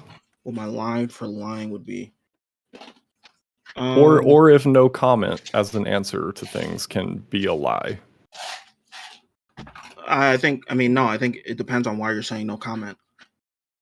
But I think I think it depends on why you're saying no comment. And I accepted Mr. Girl's explanation for why he said no comment, but obviously I didn't look into all the things that White Nervosa was saying in order to debunk what Mr. Girl was saying. But based on Eldrazi's description of what happened, yeah, it sounds like he lied. But again, I haven't looked into it, so I wouldn't say one way or the other. Drazi, I have a question for you. I trust you to know this information better than probably anybody. Do you remember the amount of girls that Mr. Girl said were coming forward, like a week into it? If I'm not mistaken, I believe 25 was the number. Yep. That's my memory as well. Perfect, but yeah, it seemed to be the case. And I don't think just because there's not 25 listed doesn't mean that was the case. A lot of them could have said, I want to be off the record, or many of them could have taken the opportunity to use what he said and pull out towards the end when they saw things were getting crazy. I don't know this. But it does, saying that and then presenting what was presented doesn't look good for the article or the claims that were made. If I'm being as good faith as possible to that comment, I think I would say that it was foolish to say that at all before having the end result, because I totally agree with that. At what optics point matter in this when you're talking Elder about this kind Drazi, of thing? At what point, and I'll ask this to you, Benny, right? That's your name, Benny? Yeah. Okay. At what point do you stop giving Mr. Girl all this grace? I think you're being very charitable, right, to him, and I can understand that. I can accept that. But is there ever a point, or what line needs to be crossed where you're like, okay, this is just too much here. I can no longer give the grace I want to here. I just gotta go with what seems to be the truth. This is the first time that it seems like so White Nervosa is saying something, he's not saying anything, and she's presented some pretty compelling a pretty compelling narrative of what happened, and so there's nothing really to argue here. I'm saying that he's in the wrong. At the very least, he has to respond, because by his own admission, this report is important. This has substance that is important for the future and for the reconciliation of victims within it.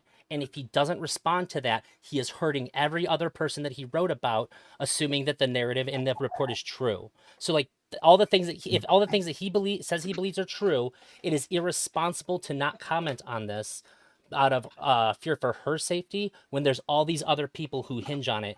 He has to respond, otherwise something is dishonest here, whether it be the care for everybody else or the interaction that he had with White Nervosa, and that pisses me off.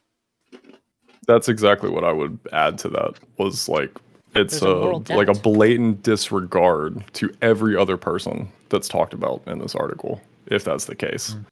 And within that kind of presupposes him lying about giving a shit more about all of these people, as opposed to this being like a means of like tearing someone else down, or like baselessly. That person being Destiny, obviously. Sure. And I've always said if he was shown to be lying, that would be a hard line for me. And right now, I can't say that he is, but he owes everybody who's read that, if they want to take it seriously, a response that dispels that narrative. It's important, and I'm really frustrated about it. For me, it's a little bit difficult because the strength of the cult, it's so powerful that I feel like I have to. That's an assumption, though.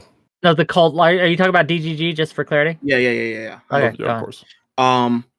It's so powerful that I have to I feel like I have to push in the opposite direction just to like find myself somewhere near the truth. Again, like if it was verifiably factual that he was like lying, I mean, I don't know if that would make me say fuck him, because people lie all the time. Well, no. Let me be a little bit more specific. Sometimes people lie. I don't think that means like the person is a liar. So this White Nervosa thing is one thing that I'm gonna have to look into. But I think for the most part, Mr. Girl is an honest person. So I don't know. I mean, it would have to be like a pattern of behavior that is established, showing that he's a dishonest person. That's fair. Did you have? Oh, go ahead. Out of curiosity, kind of with that same kind of like trail of logic or whatever. If you find out that your government has lied to you about a couple pretty significant things, do you just become a conspiracy theorist? Like, No. do you just believe everything in the opposite direction? No. Okay. I think it gives reason to start. What are you implying? What are you implying? Sure. That when you say you feel like you have to go to the extreme on the other end of the cult, that feels like the same. I didn't say type that of logic, I did. right? I didn't say that I do. I said that I feel. You said like you felt like you needed to. Yeah, but I didn't say that I do.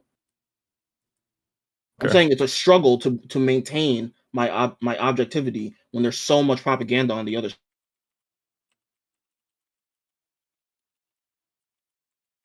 I mean, Okay. I'm empathetic to that. Just real quick. Madam Genevieve is going to be calling in. And Madam Genevieve had an experience Insofar as with there is a side. Mr. Girl, right?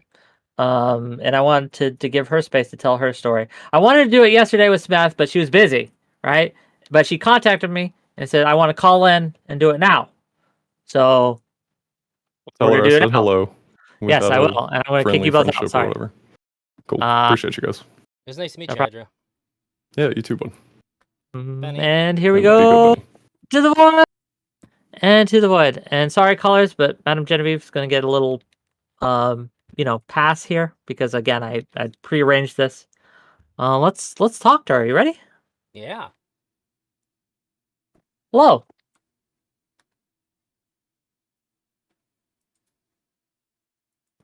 You're muted on your end. Hello. Oh, we can hear you. Yes. Hello. Hello. Fantastic. Sorry, I don't have a camera for you today. It's all good. I understand. I appreciate you taking time out of your day to call in. I really do. Of course, of course. Sorry, I missed you last time. It's fine. I understand you can't be on call just in case, something comes up that I need you to come get some clarity on. But me and Smith were talking yesterday. And your story with Mr. Girl came up, right? And I realized that I don't know all the facts here and I don't want to get it wrong. So I wanted you to come on and give your thoughts on and kind of tell your story about how Mr. Girl approached you, what happened with the information. I get you guys had a pretty public falling out, if that's correct to say, right? Yeah, Yeah. I think that would be a fairly correct statement. And I haven't really, other than my original tweets on the matter, I haven't really publicly spoken about it in any capacity. So this is a Wick TV exclusive. There you go. Well, I appreciate you. And do you mind if me and Elder Drazia, as you tell, maybe ask clarifying questions just so we can understand better? Do you mind if that's Yeah, okay? yeah, of By course. the way, it's nice to Okay. talk to you again. I haven't seen you since our first date on Wickstream. Yes, it has been a while. How are you? I'm well, thank you. Yourself? I'm doing pretty good, thanks. Glad to hear it. Okay. Okay, what you got? Tell us the Um, story from the beginning. Madam Genevieve, the floor is yours. All right. Well, I think that Max did a good job representing our relationship during one of the times when he was asked about this situation, and that he and I have been friendly with each other since our very first panel together, the very first interaction that we had. Um, he and I have, just messaged each other and kept in contact for roughly a year or so now. I'm a big fan of his album, Wick, as you know. After dinner, I played it I for do. you in the car at TwitchCon. It was good. Yes. Based. And I'm a big fan of Shaylin's art, et cetera, et cetera. So yeah, I've defended him against a lot of people previously, and it's fair to say he's somebody that I did consider a friend in the space. So we had spoken more than once about his relationship with Destiny and his perspective of things as it was unraveling, the article, etc., etc. Are the dogs out? No. Oh, okay. At one point, he had kind of alluded to asking, without really directly asking, if I had any kind of sexual relationship with Destiny. Can you clarify? I'm sorry to interrupt, but can you asking without really asking? Can you elaborate at all? Can you give us maybe? I don't have the specific DMs Sure. pulled up in front of me here, but something around like commenting about how most women end up the Destiny ends up flirting with most women in DMs. So it would be odd if it hadn't happened with me or something to that effect. Like the expectation would be that he would have tried to flirt with me at some point. And I just kind of made a joke and deflected and didn't answer really one way or the other.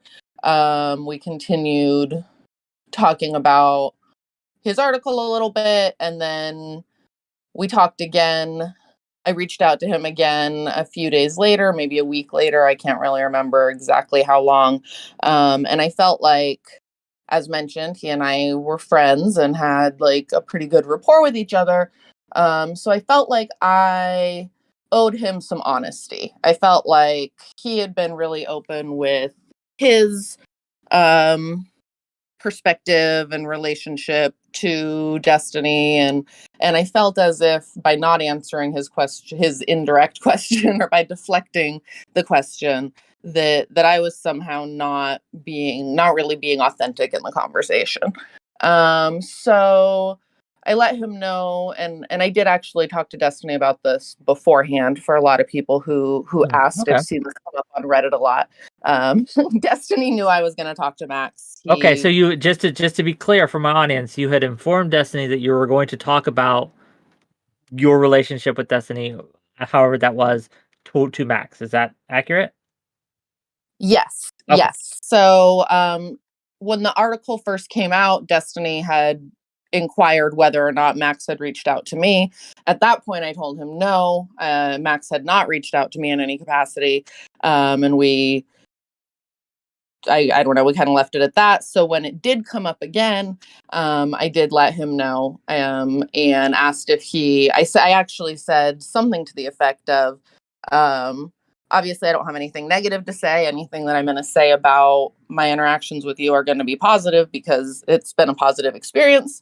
So I can either try and provide a different perspective, or I can just say nothing. And he said, do whatever you want to do. Essentially, I have no opinion. Whatever you want to share or not share is up to you.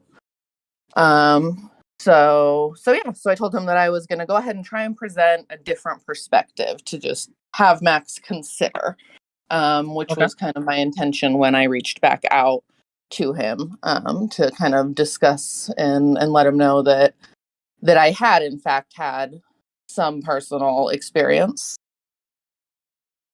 Interesting. And how did so you had the communication, you said what you said, then what happened? What caused the breakdown? Would you say that Mr. Girl, I guess I'll just ask it bluntly, did Mr. Girl did he treat your information as he said or presented that he would treat that information? Did he was he honest with you? I do not believe that I think he probably was honest when he said it, but then kind of went against his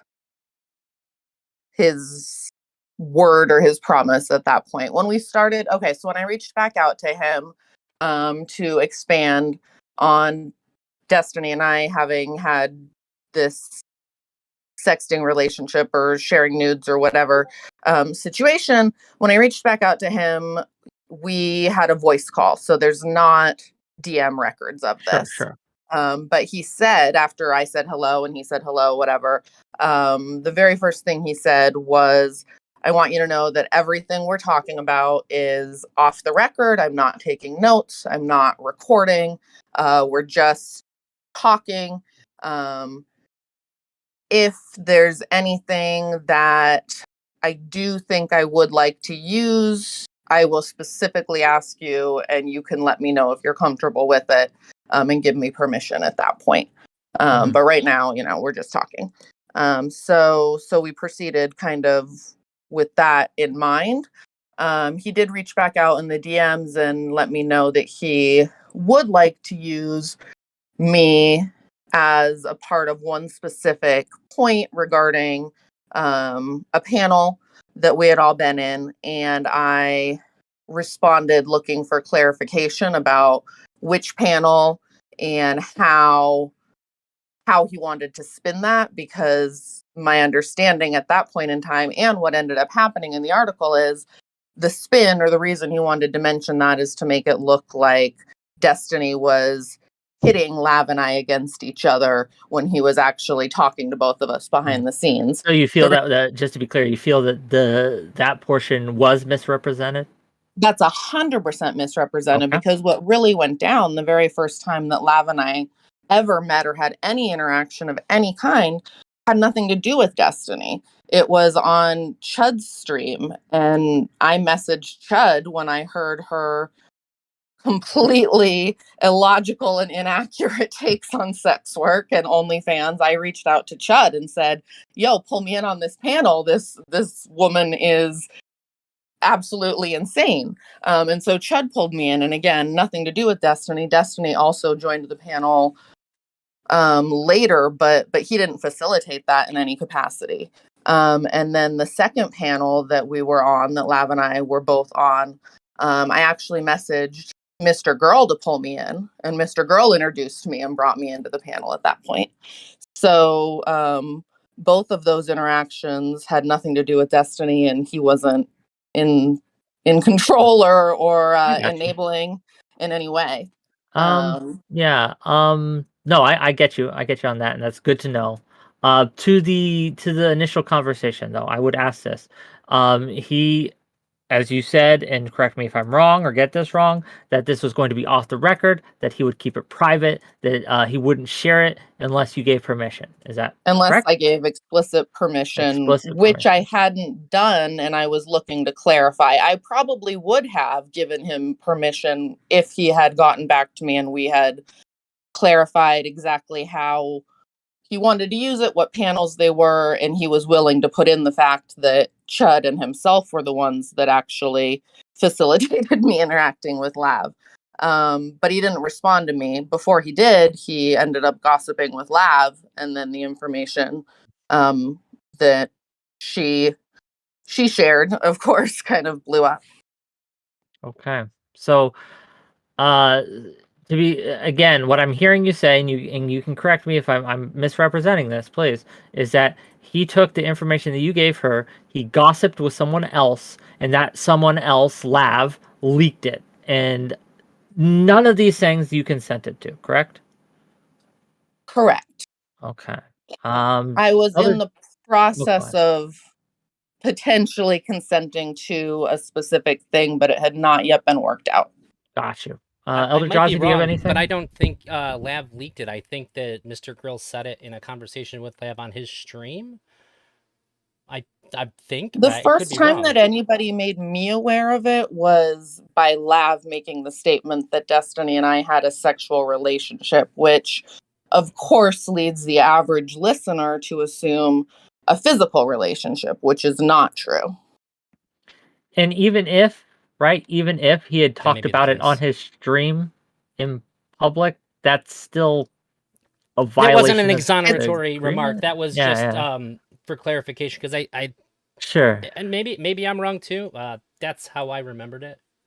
I just know that I woke up to messages of people blowing up my DMs, wanting to know when I had slept with Destiny, and all sorts of other ridiculous conclusions that people had come to based on her wording of the situation and her leaking that information, because it had never been publicly disclosed before. There would be no need for me to ever publicly disclose that before.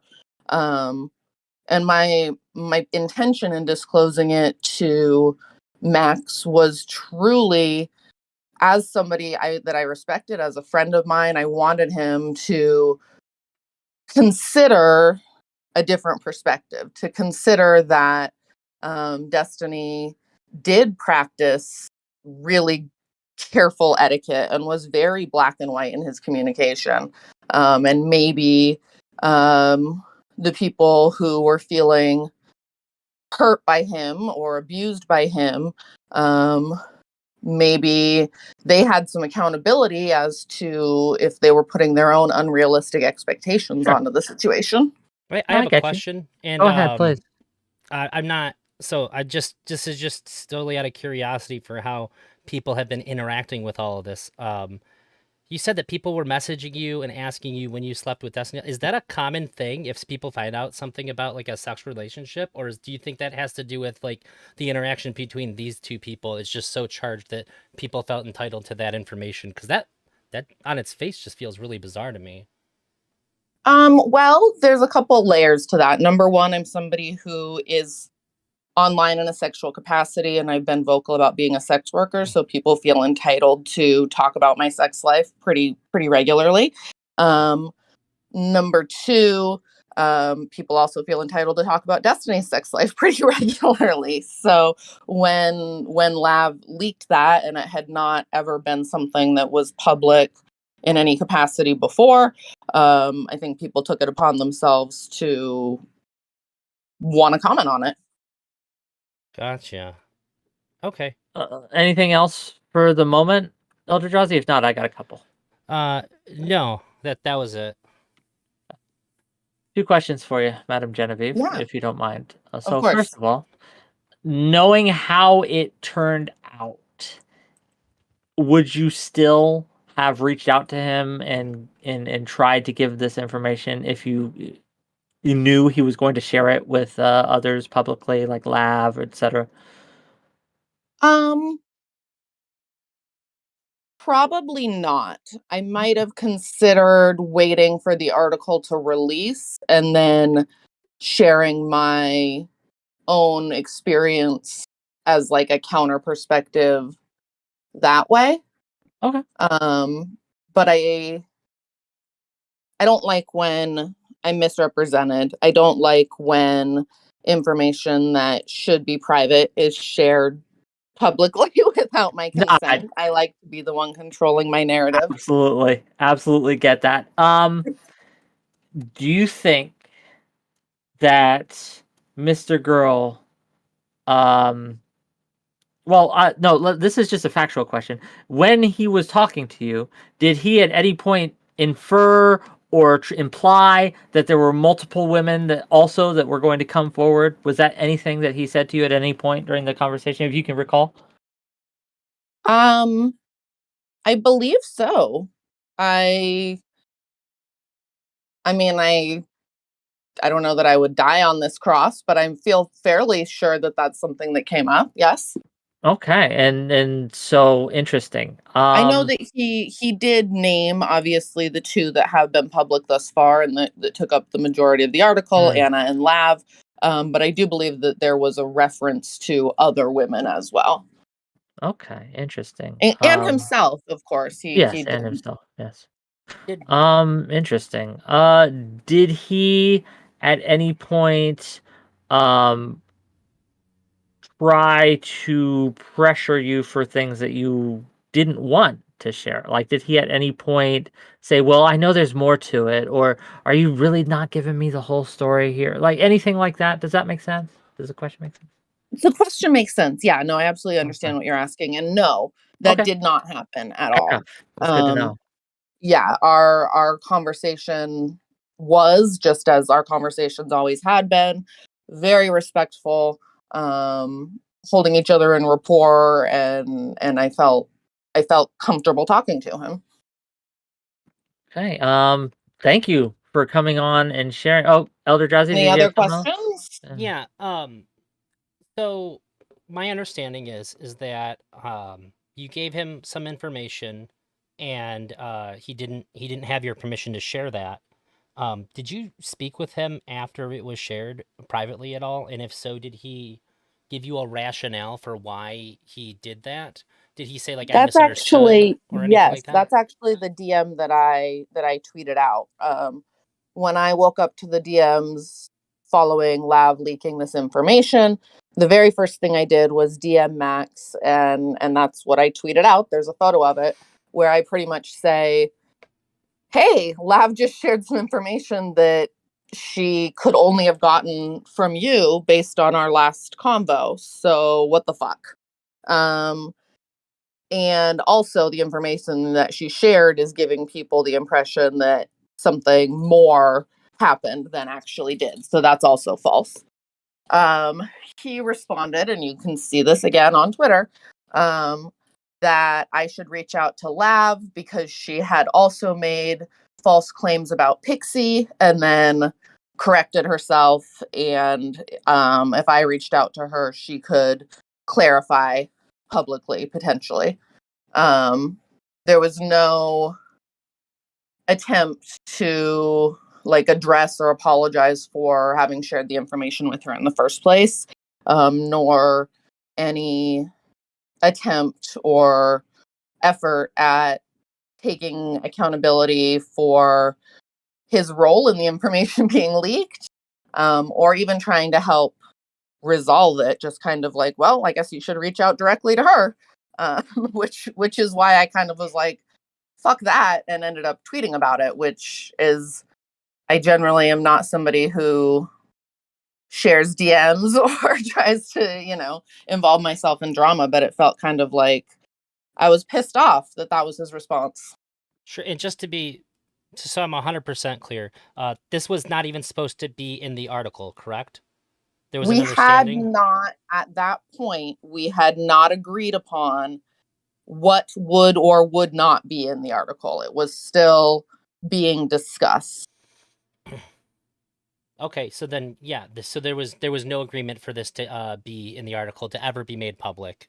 It was still being negotiated what would or would not be, correct? Correct. We were in the process of negotiating what might be included. Okay, that's unfortunate. I would have expected at least for him to have said something that there's a misunderstanding or something like that, because I know that those conversations can be weird, but not even having that is it's bad. It's bad. So yes, verbally, at the beginning of our verbal conversation, we had established that it was off the record. We were just talking as friends. And then after that, in the DMs, we had been attempting to negotiate and agree upon what could appear in the article, what I was willing to go on the record with. But that had not been agreed upon yet. I'm sorry to hear that. These things are very delicate and very sensitive, and even if it's not to the individual, I think that it needs to be treated as such. It's very concerning to hear, and I think again, you and everybody else's statement about it. And I'm more upset about the way that it went down, because I probably would have agreed to be on the record in some capacity had this leak not happened. I'm not attempting to keep anything a secret. I'm not ashamed of anything that happened. I don't feel like there's any reason to hide that information. I mean, there's really the only reason to go public with it would be to defend Destiny's character, and that's something that I thought perhaps could be helpful. But the way that it was handled, the way that it was leaked, was completely inappropriate. I'd say that's wholly up to you. That's your decision. Whether you're helping or hurting somebody with information that's private like that, that's your call, no one else's. So which is why I was fucked up, wanting to negotiate exactly how and what would be revealed. And then that choice kind of was taken from me. Yeah. No. Girl, I knew this happened, right? Because you texted in this drama. Yeah, you and I talked. Yeah, we talked. But to hear it, right? To hear it, yucky, right? Yeah. This question might not be answerable by you, but I want to ask it anyway. I will and I understand listen to the question and let you know. I understand. And I understand that there's some guesswork involved in this question too. And I'm just asking for your sense, your feeling, your intuition. Do you think that you were an outlier here, or do you think that you were kind of standard practice, like this kind of loosey-goosey with the representation of your story? Was that indicative, or did you feel like that might be indicative of how Mr. Girl treated the rest of the subjects of the article?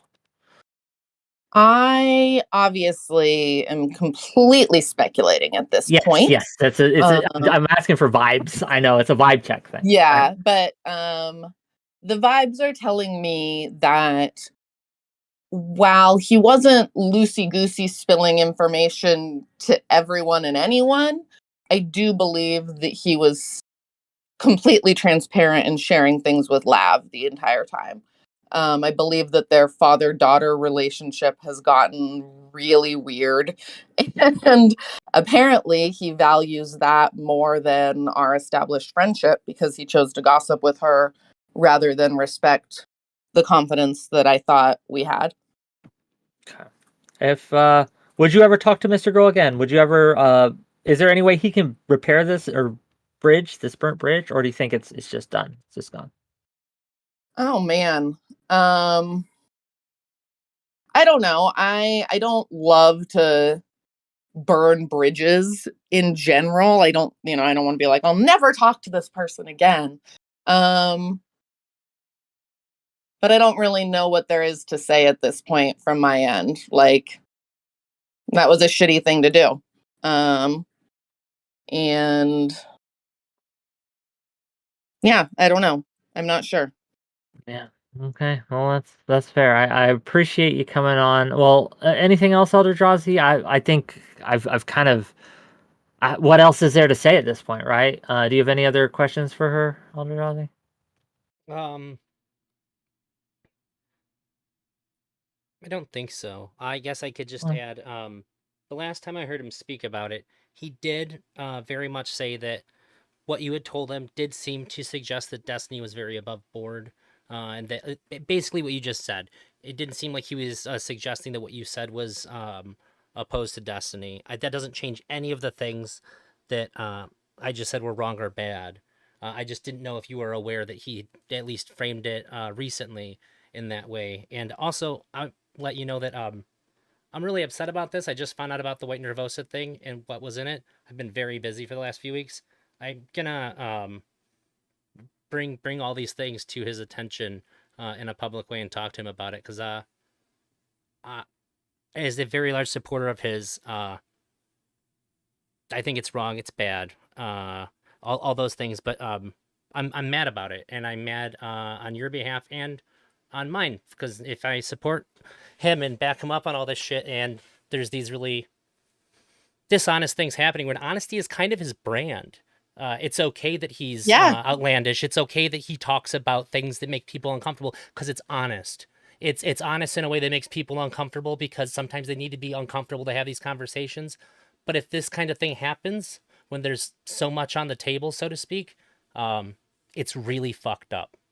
And I don't Well, I think support it's any of that. interesting that you bring that up again because his brand and his personal presentation of being so honest and so authentic is why I felt the need because I thought, wow, I'm friends with this dude. He's put all his cards on the table in relation to something and I'm holding back. I'm not being honest. I haven't told him that I have this other relationship at play here. And we're talking about deeply personal things, but I'm holding back information and I wanted to also be honest.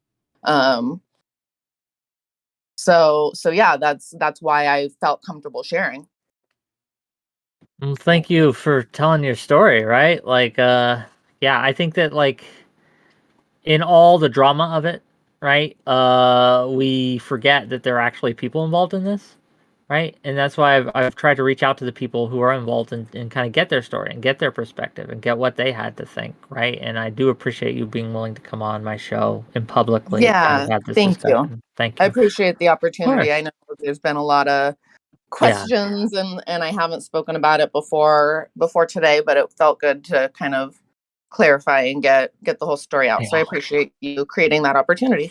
I'm glad. I'm glad. Hugs, right? And I'm sure Absolutely. like TwitchCon's coming up. It's gonna be in your Yes. hometown. Maybe we'll hang out again. I don't know. We'll figure We it out, right? better. What, are We you gonna better stand indeed. me up? I thought I'm we never already gonna had stand you plans. up. I'm never gonna stand you up. That'd be silly on my end. Madam Genevieve, we love you, but even though we love you, everyone goes to the void in the end. How you feeling, Drowsy? It was pretty heavy.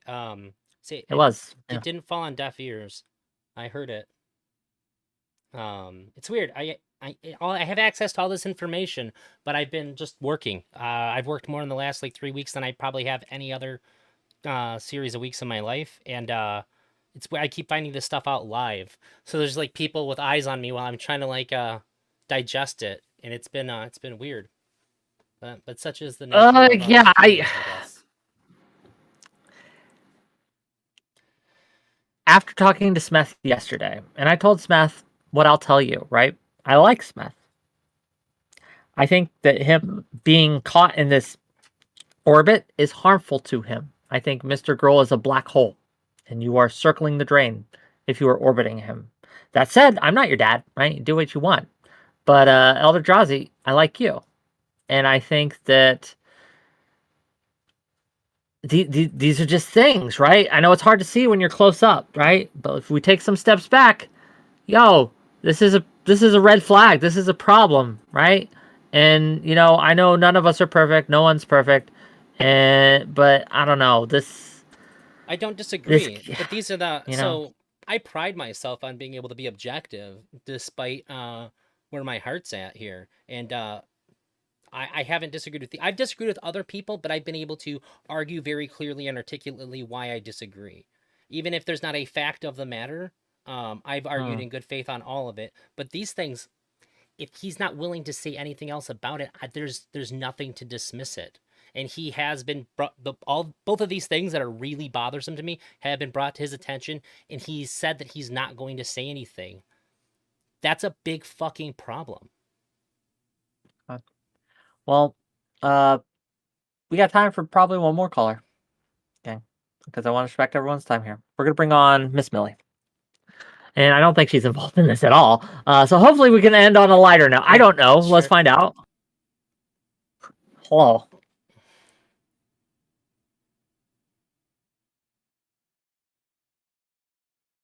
Hi. Hey, what's up? Yeah.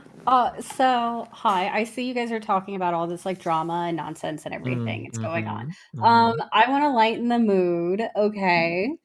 Yeah. It's so heavy, and I'm just I've heard so much Mr. Girl shit in like the past like week. My ears are burnt out. So for the both of you, Elder and Wick, I want to do a little meme debate with you guys. Okay. All right. So you remember the topic that you gave me, Wick, for the wheel? About centaurs? Mm-hmm. I do. I want to do that one. Okay. Do you want to explain it to our could you comrade? like make Yeah.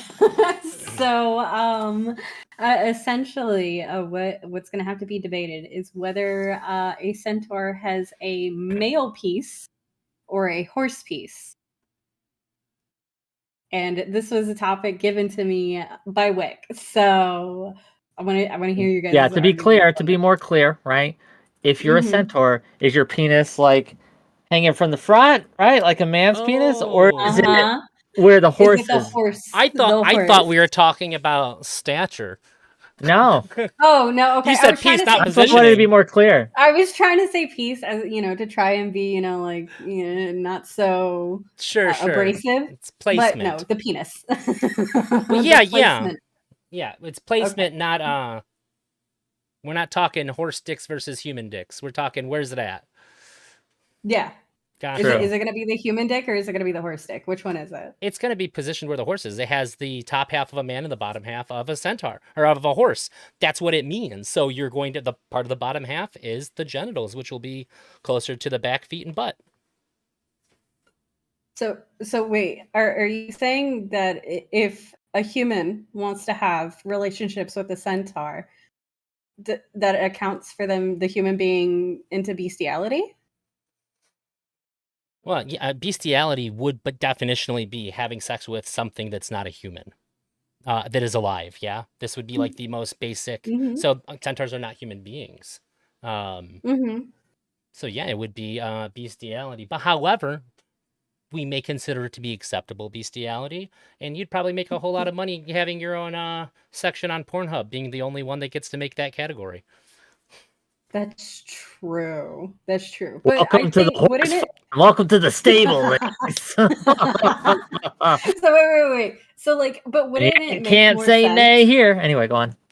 Because like, think about it. If like a centaur is trying to have relationships with another centaur, like when a horse mounts another horse, like their head gets lifted up. But like, if a centaur mounts another centaur, like how are they gonna like cuddle and like do all their stuff? Like their upper half is going to be like dangling backwards with their arms just flailing back, whereas if they had a human piece, it'd be insert easy. Hi, hello, how are ya? That's fine, but that's nature's not always built for cuddling. I guess it's time. I guess you get the job done, and then you go play World of Warcraft for 4 hours because you're always standing. Or like, haven't you ever seen like a centaur like wear a loincloth around their waist and stuff? Like, what if they're like just hiding their dick under that? They're LARPing. All right, Wick, what do you think? Where is it? I'm in agreement with Elder Drazi. It's very simple. It's physiology, okay? The Really? half is a man, the bottom half is a horse. So everything from the waist down is horse. And I don't know if you ladies are aware, but a male penis is below the waist. And thus, right? Because it is below the waist, it would be a horse dick. Yes. So just instead of it'd be so funny if it was placed in the front. That would just be ridiculous when they're running and stuff. No, it needs some of that cover for the fantasy setting. You can't see a centaur run up on a group of people to help them, and it's just in his stomach and stuff. No way! Come on. How unfortunate. Look, if I want to have relationships with a centaur, I don't want it to be considered bestiality. So I'm going for the male. Let me ask you this, Millie. The Let me ask you placement this, stops Millie. that. If you're whoever your sexual partner of choice is, right? If they were magically turned into a centaur, would you want a normal centaur with the horse having the sexy parts and the face and stuff being a man, or would you want a reverse centaur where everything above the waist looks like a horse and everything below is a man part? So you got the ass and the legs and stuff of a man and just normal man parts there, but the upper half is a horse head and the upper quarter of a horse, right? Like, I feel like with this, it's just a lose-lose regardless. Because, you have to choose. You have to. But I'm gonna explain. I guess required. I'll choose after I explain. Okay, because it's a lose-lose either way. Because like I don't want to get bit by a horse. Like I don't want to get like a hoof to the face whenever I'm like just trying give to me hug them and cuddle them. Just Tessie Johnson for $2.20. What Miss Millie is looking for is called a satire. A satyr. Satyr? Satyr? I don't know how to pronounce it. There you go. Anyway, someone paid me money. So. Satyr. Satyr is something like, different. Yeah, it's a Pan with the little flute. Yeah, it's horns got and stuff. The goat. He's a goat right? man. It's a goat, right? A goat man. Oh, yeah. I know what you're talking about. No, those are ugly. And to be fair, though, I've never seen. Don't let her dodge my question. Don't get distracted. Don't let her dodge. She's got to answer the question. Go ahead. In regards to that, I've never seen in like any fantasy like rendition where like those have been made cute. You got goat like fucking horns and like weird like, goat billy like beard. But anyways, back to the whole point of horse top, man bottom, or man top, horse bottom. Like it's a lose either way because, like I said, I don't want to take a hug to the face whenever I'm trying to cuddle or get bit or some stupid shit. Like granted, I would enjoy playing with the mane and brushing it and everything and. At least it'd be a regular piece. You want BoJack there, Horseman? Okay, that's just a horse. Okay, human hands. That's the pros and cons of man bottom, horse top. What are the pros and cons of man top, horse bottom? Okay, so like the pros and cons of a regular centaur would be like, yeah, I can kiss, hug, cuddle, all that stuff. With the centaur, it might be a little bit difficult. Maybe have to like reinforce the bed if we're like laying down because the horse is really heavy. But I also don't want to get destroyed during sexy time, by a horse piece, and also like technically considered bestiality. Like I'm not into that. Like no, thank you. Like that's just no. Like you ever see a horse cock? No. But if it was the laugh that got me. The laugh didn't say no. Your words did, but the laugh didn't. I'm sorry. So if I'm gonna go with any of them, I think the pros of a horse top, man bottom kind of outweigh. Noted. Now we know. Osroda has paid me $2 to say, is it gay if male human has sex with a male human? Yes. Pretty gay. Yeah. It's like definitely top 3. That's gayest things you can do. I mean, there's like kissing, I mean, unless you say no homo, like, right? Like, True. If you say no homo, Yeah. it's all good, right? yeah, if you say that, it's just with the boys. Like, that's it. It's just with the boys. Well, I'd This rather was I'd a rather have sex with a man than like kiss and cuddle a man. I would be like, I don't want to do either, but if I had to pick, I do not want my mustache to touch another mustache. That would bother me way more. rather than have a makeout session, right? Rather than Dude, have 5 minutes But of a what if makeout session, you what if a choose to get woman has like rolled. Well, wait a minute. It doesn't matter if you're top or bottom in this situation. I'd have a preference, but still, I don't. So either way, even if you were your Either non-preference, way? right? You would rather make out with a man than have No. be railed with a man. Or I would rather reverse. You would rather be railed or rail a dude than have a dude kiss you for 5 minutes. Yeah, especially if it's like shirt off, skin to skin. That would be way too much from that. No, I think I would be able to get past the anal sex, but the other stuff, like being actually physically intimate, no, I couldn't do it. Like that, no, I have the complete opposite answer. So Yeah, when I was in I'm high with Wick school, here on this people would one. play gay I'm chicken. 100% with Wick. You ever play gay chicken in your high school? Are you I talking grabbed my about- buddy's are you talking about butt to red freak light, him out red light, before. green light? No, you just that's do not red something light, like green light. that's like gay to your friend to like see if they get freaked out over. So I've grabbed my friend's butt before, and he jumped, screamed, and ran away from me. And it's like, yeah, I got him.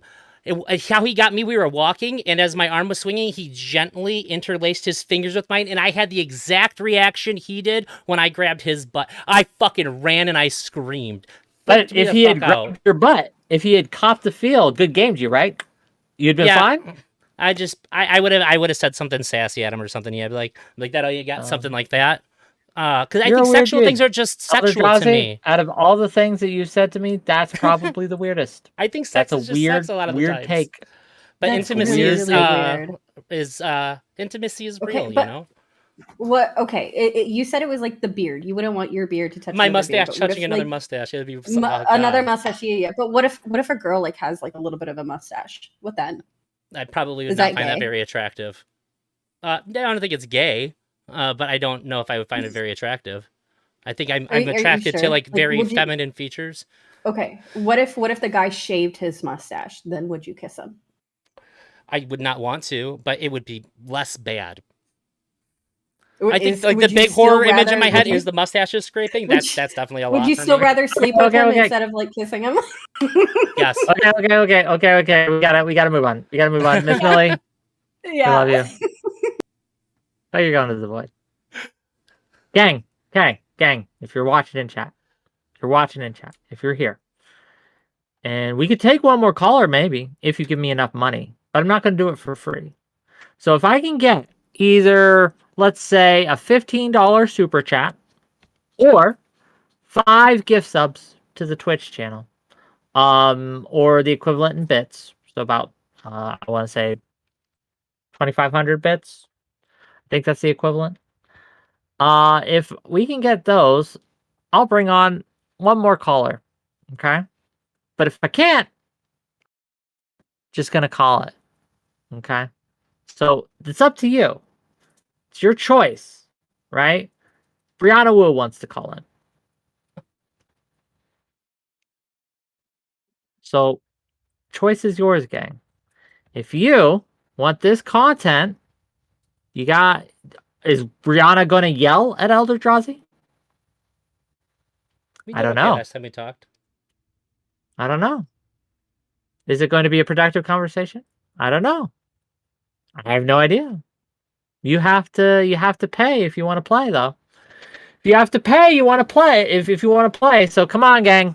You got your marching orders. It's up to you whether you pay in or not. Oh, well, thank you, Zeke Joseph. If I wasn't so poor, you'd have all my money, Wick. I appreciate you. Yeah, if you're struggling, don't give me money. But if you got a few bucks, I could use it. So this is I did you. resub during the stream. I don't know if that helps. True. I didn't know it ran out. How funny it would be if Brianna Wu came in here and just like added to the Centaur discourse. It'd be super funny. Your all money's she all cared tied up about. in crypto. I understand. understand. Well, it's up to you, gang. I'll give you another, let's say, till 8:25. Oh, Host Rada! Host Rada is contributing. He's contributing $5. So if I can get, let's say, 2 Twitch subs to add to that. Cool? 2 gifted Twitch subs. Or $5 more on the super chats. But Host Rada says, is it gay if a male centaur has sex with a male human? Yes, it is gay bestiality. Yes. Yeah. Pretty clear. Pretty clear, gang. These are easy questions. Give us the toughies. Give us the hard hitting questions. There they are. Good Path Quick has gifted 1 sub. No, we need 1 more. We need 1 more. 2. I only saw 1. Oh, I'm sorry. It's 2 messages about the 1. My bad. Yeah, it's 2 messages about 1. So $5 more on super chats, or 1 more gift sub. We can do it. We can do it, gang.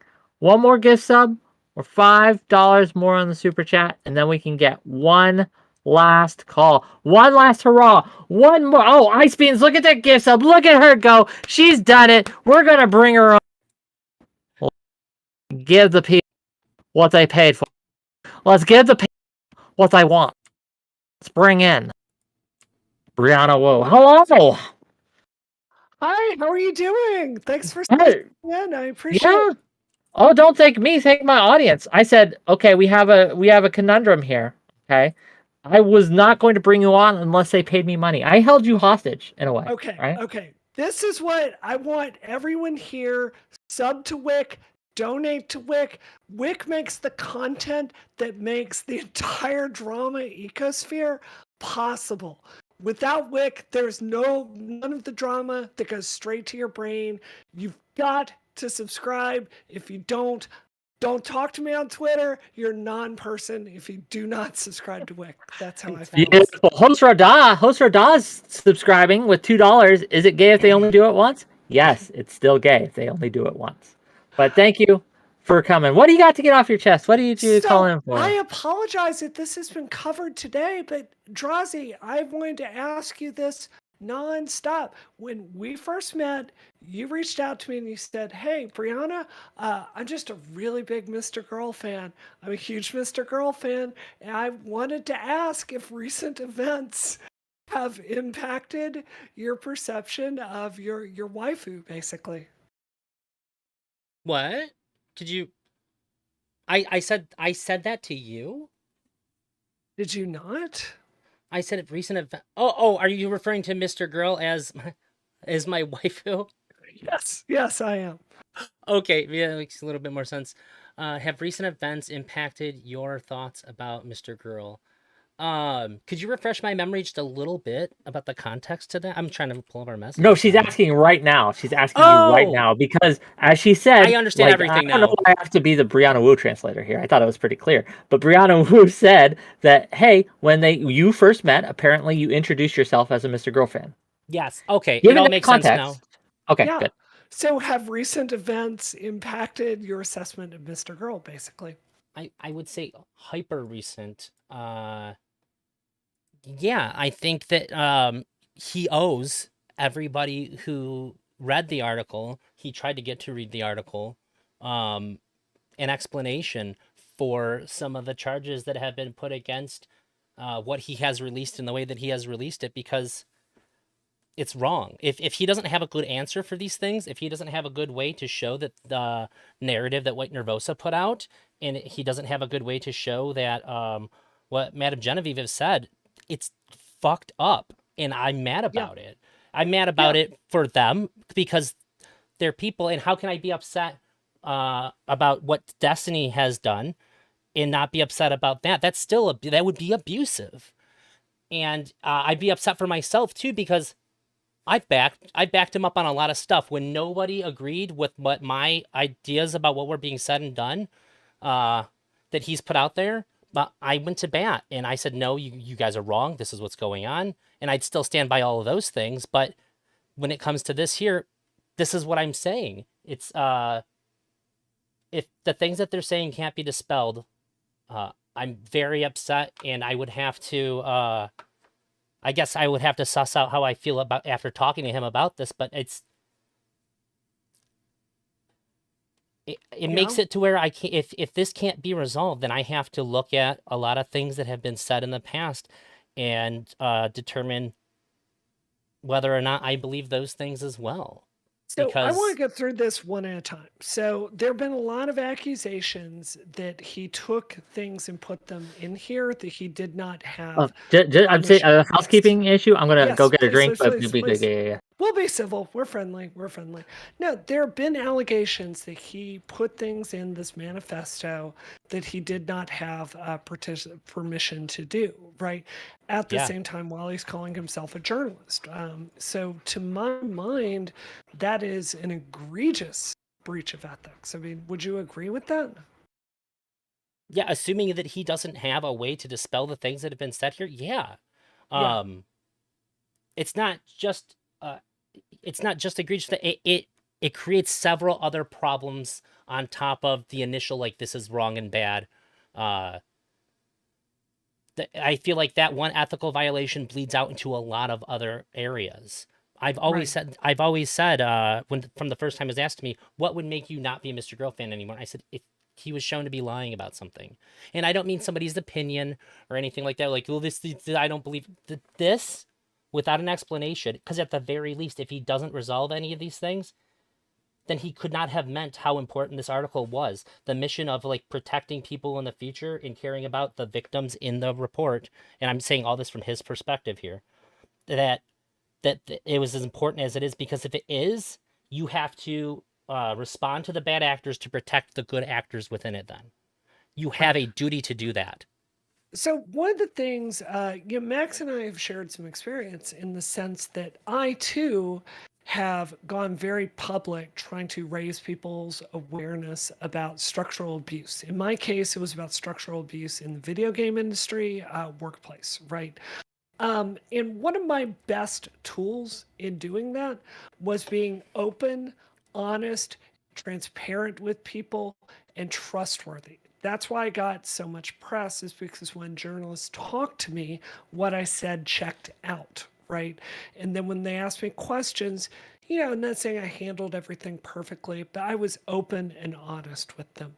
What really strikes me about the interviews Max has done is he is closed and Weasley and not very evasive about very straightforward questions there. In my assessment, that destroys his credibility. And as someone who gives him the benefit of the doubt, I'm just very curious if you share that assessment as well. I actually made that criticism on this stream today. I said it before too, but I think that if you're going to write this article, like he has, you owe it to the piece to know that when you agree to an interview with somebody about it, that you need to be prepared to answer things that might make you personally feel uncomfortable. There's a duty to support what you have put out, because if you can't, it hurts it. And I don't know why you would put something out like this if you're not going to back it 100%, because there's an implication that the people that have been written about are more important than you yourself are when you're putting it out. He's taken hits for it. He's shown it. It's been demonstrated that this article matters that much. And to not answer questions steals credibility from it. It implants doubt into it that did not have to be there. And if you can't answer questions like that, you need to wait until you're in a position to where you can answer questions about it before you do those interviews. Do you think it's a character fault? What do you think is going on here? I think there's been some new information, like they've been just like Madame Genevieve and White Nervosa's, that cloud what I can think about other aspects of this now. But my initial thought may still be the case, is that he's very sensitive about the article when he went on, and this painted his behavior when he's having these interviews. But because of that, I think that he should have waited to have those interviews. Then he could have let the article hang in the air, let people have their discussions about it, and then come in with answers about it, because then people are going to talk about the content and they're not going to talk about your interviews. Yeah, I agree with that assessment. I think, I actually reached out to Max and wrote him this. The point through all of this that I found him the most human was when he was talking to Shaylin about the quote unquote abuse that he's gotten, though in my mind it's like he's a public figure. He decided to put himself on this stage. When you do that, sometimes you get bad feedback. That doesn't mean it's automatically harassment. But he was talking about the mental cost that had done to him. And I really, as someone who's been there myself, my heart went out to him. I understand what it's like to be in that situation and having the entire internet tell you they hate you and to have it affect your judgment, right? But I think at the same time, there's a really clear pattern of decision making that really seems to point to some congenital character fault. And I was just, because in the one stream we've done together, we didn't agree on everything, but you struck me as someone reasonable. So I've really wanted to just ask you if this caused you to reassess things. And it sounds like that answer is yes. It's been tough to digest. I think in order to really get to like to fully digest this, I need to address these things to him, because there's always going to be until I do, there's going to be a part of me that says, hang on, it's worth hearing what he has to say about these things. It doesn't look good. And I can say that if he doesn't say anything about them at all, like he has, and he's sort of planted his feet in this position that I'm not going to answer that. If I point out to him that is there a my time limit on this? Does that make can you hear me? Yeah. Oh, okay. Yeah. Is there a time limit? Like, are you gonna give him like a day, a week, a year? Like, what are we talking about? Well, I mean, if I'm not getting an answer, I'm gonna reach out to him. I don't think I can this Saturday. I have something, but I would assume the following Saturday's hotline. If I sign up, I'm well known in the community. I get on. I don't have to talk about why I'm going on. I don't have to go through the process. I get on the hotline when I want to go on the hotline. Okay. And if he doesn't address these things, that doesn't bode well for how I feel about him and the type of dynamic that him and I have. Because I appreciate that integrity. I genuinely do. I really appreciate that. Well, thank you. And I can say if that happens, it's gonna fucking hurt me. It's gonna hurt my feelings. Yeah. It's gonna hurt my feelings, and it's gonna I don't think like I'm gonna be like I'm not the kind of person to go after somebody or anything, but I think that I might have to take a step. If I get no answers to that, I have to take a step back. I don't think that I'm gonna do the thing that a lot of people would want me to do and then go on to a bunch of shows and talk shit about him or anything like that, because I still have feelings. And I really enjoy a lot of his content, and I don't want to be a part of something that's attacking anybody. But things would have to change if none of this is resolved. Can I ask you what friendship with Max is like? Because what I see on stream is someone who seems to be very poor at emotional regulation and to also have a very high need to control things, which really makes me wonder how friendships function with someone like that. Well, I would say that, first of all, Mr. Girl and I, he's set a very clear boundary that we're not friends, and I understand that. I would say that our relationship is very similar to that of friends. I don't, it's not like I just have to accept everything that he says. I've went after him several times, especially when he said terrible things about ADHD that were incorrect. So there is some level of mutual respect that we have for each other, but at the same time, I'm also a fan of his stuff. Sure. Let me put it this way. I've never reached out to him to get an answer for something and had him like tell me he's not going to talk to me. I more or less have a line of communication if I want to speak to him, but it's also something that I don't try to abuse. I try to keep it friendly, professional. So I can't speak to what it's like to be friends. I am actually friends with one of his best friends, which is his editor, Jimmy. We play video games and stuff like that. And seems like Jimmy's pretty happy with being friends with him. He doesn't seem to have any problems. I just think that if you talk to somebody in this space, they're not going to get a sense of like a genuine friendship with him because he bars that pretty strong. Okay. So do you feel like you could have, like Wick, I consider us not close friends, but we're friendly with each other, right? And we've talked about stuff and we've done things on your stream that I've disagreed with, and we have a great discussion about it behind the scenes. I walked away, I felt heard. To me, that's friendship, right? Like friends need to be able to disagree. What is it like disagreeing with Mr. Girl? Like, have you had this situation before? Because he doesn't seem to handle that well. Yeah, so this is the thing that I think is really weird about a lot of other people when they interact with them. But also, I'm weird. I talk weird, and my communication style off stream in my personal life is kind of similar to how he talks, but I'm not as aggressive about it. So like he says a lot of things, and when he gets frustrated because he's being misunderstood, I empathize with that a lot, and I've experienced that a lot, and it's something that I've worked really hard to overcome. So I'm able to disagree with him without it getting derailed. I talked to him about veganism. I've talked to him about ADHD, and him and I were adamantly opposed to one another, and we were able to move through the conversation. The ADHD one, it didn't feel like we got very far by the end of it. However, the next stream that he talked about it, he was talking about it differently. It appeared that he had heard my feedback and considered it and changed some of the worst parts of what I criticized him about.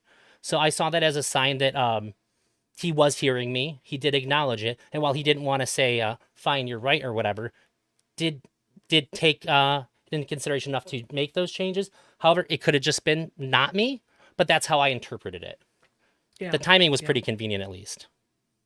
Well, well, I just one last question. I'm sorry, Wick. I've really wanted to ask this question.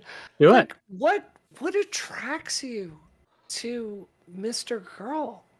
Like, what is it? I mean, like, if I'm looking for intellectual discussions, do you know what I mean? He's not the first person I think of for like being a really deep public intellect. He doesn't really argue with facts. He doesn't seem really well read. He seems to have a lot of emotion and go into a lot of meta stuff.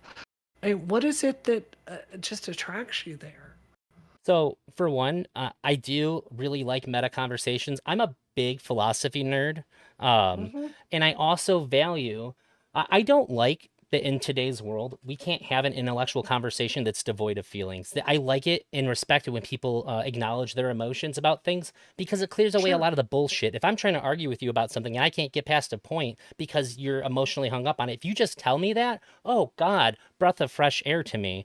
But also, he talks about things that other people won't talk about. The things that he talks about when he talked about like cuties and pedophilia and Dr. K. These are all things that nobody else was talking about, and they caused big waves in Twitch. Like, he's a force. You can hate him, but you can't deny the fact that when he put out a big video for his first few months in this space, he shook everybody around him. You could not avoid talking about what he was doing because he brought interesting things to the space that nobody else wanted to touch, and he made people do it. I think that's impressive. And I think it's very interesting. I have a different assessment. I think Max was successful in this space for the same reason a car crash is successful at getting your attention.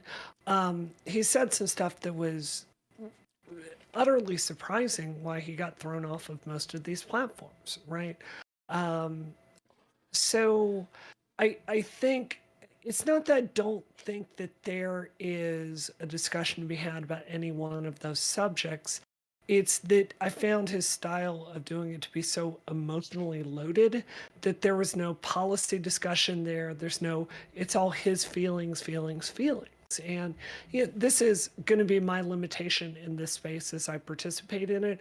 I am 100% a policy nerd. I'm an institution nerd. I'm always looking for how do we move forward. And kind of stunted to my own feelings, right?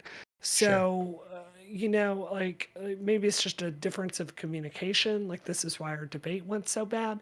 But at the same time, yours and his, not ours, correct? Oh, right. Yeah. Okay. I was pleased with ours.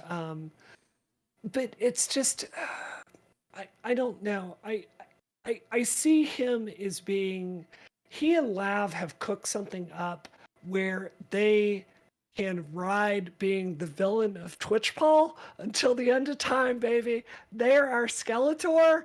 She is, she is Evil Lynn. Like, Like they got that game on lock. It's very hard to imagine someone coming along and being a better villain to this space than those two. But at the same time, I think if you're really interested in elevating a conversation, I just don't see how they're moving us towards any better understanding of policy. It may be the case that an elevation of the conversation isn't what happens, but I think that an opening of conversations has certainly happened from Mr. Girls Avenue. And that's one of the things that I've really valued. Also, up until recently, it was the raw honesty to be able to be honest about your feelings about a thing, to be able to be honest about what you think about things when nobody would be caught dead saying these things, is very interesting to me. I turn and look at something when one person's saying something that's contrary to everybody else. I usually want to hear what they have to say. I don't. I actively work hard to not live in an echo chamber. When COVID came out, I Googled a bunch of like the most silly nonsense about it you could imagine, so I would get a mix of articles. I wanted to know what both people were saying about it, and I did train my algorithm to give me both. I want to know what people who think against everybody else thinks, and I want to know why they think it. But that just makes it all the more disappointing that this quote unquote brave truth teller won't tell us the truth about his own sourcing. He's great at leveling that ire at other people and hurting them with his words or saying something very bold or controversial. But when it comes to his own actions, there's just nothing there. And I think it just strikes me as fundamentally dishonest. I would argue that this is the most important time for him to not be holding back anything. Yeah. Because the charges against Destiny are high, but I don't care about that nearly as much as I care about the people that he's, from his own words, he cares about protecting and like more or less like getting justice for by exposing these things. You have a duty to those people. Once you put out the article with their stories in it, you owe them backing them Look, up all the Elder way. Drazi, you want some real talk, right? He has weaponized them. He has Yep. treated them in arrows, which he has shot at Destiny. He Yep. doesn't give a shit about what happens to his arrows, right? He has shot them, and if they hit the target, great. If not, oh well, he'll try again with more. And I think that, again, like, as I talked to Smith about this yesterday, right? I think he's demonstrated that again and again. And I understand, like, we disagree here. I understand you're waiting, right? You're waiting, and I get that. I wanted to reiterate, like, man, because we have a relationship too. It's not like super friendly or anything, like super friends or anything, but we're friendly, right? We talk sometimes. And I do care about you. Me and you. And I don't want you to be I don't want you to take these hits when you don't have to, right?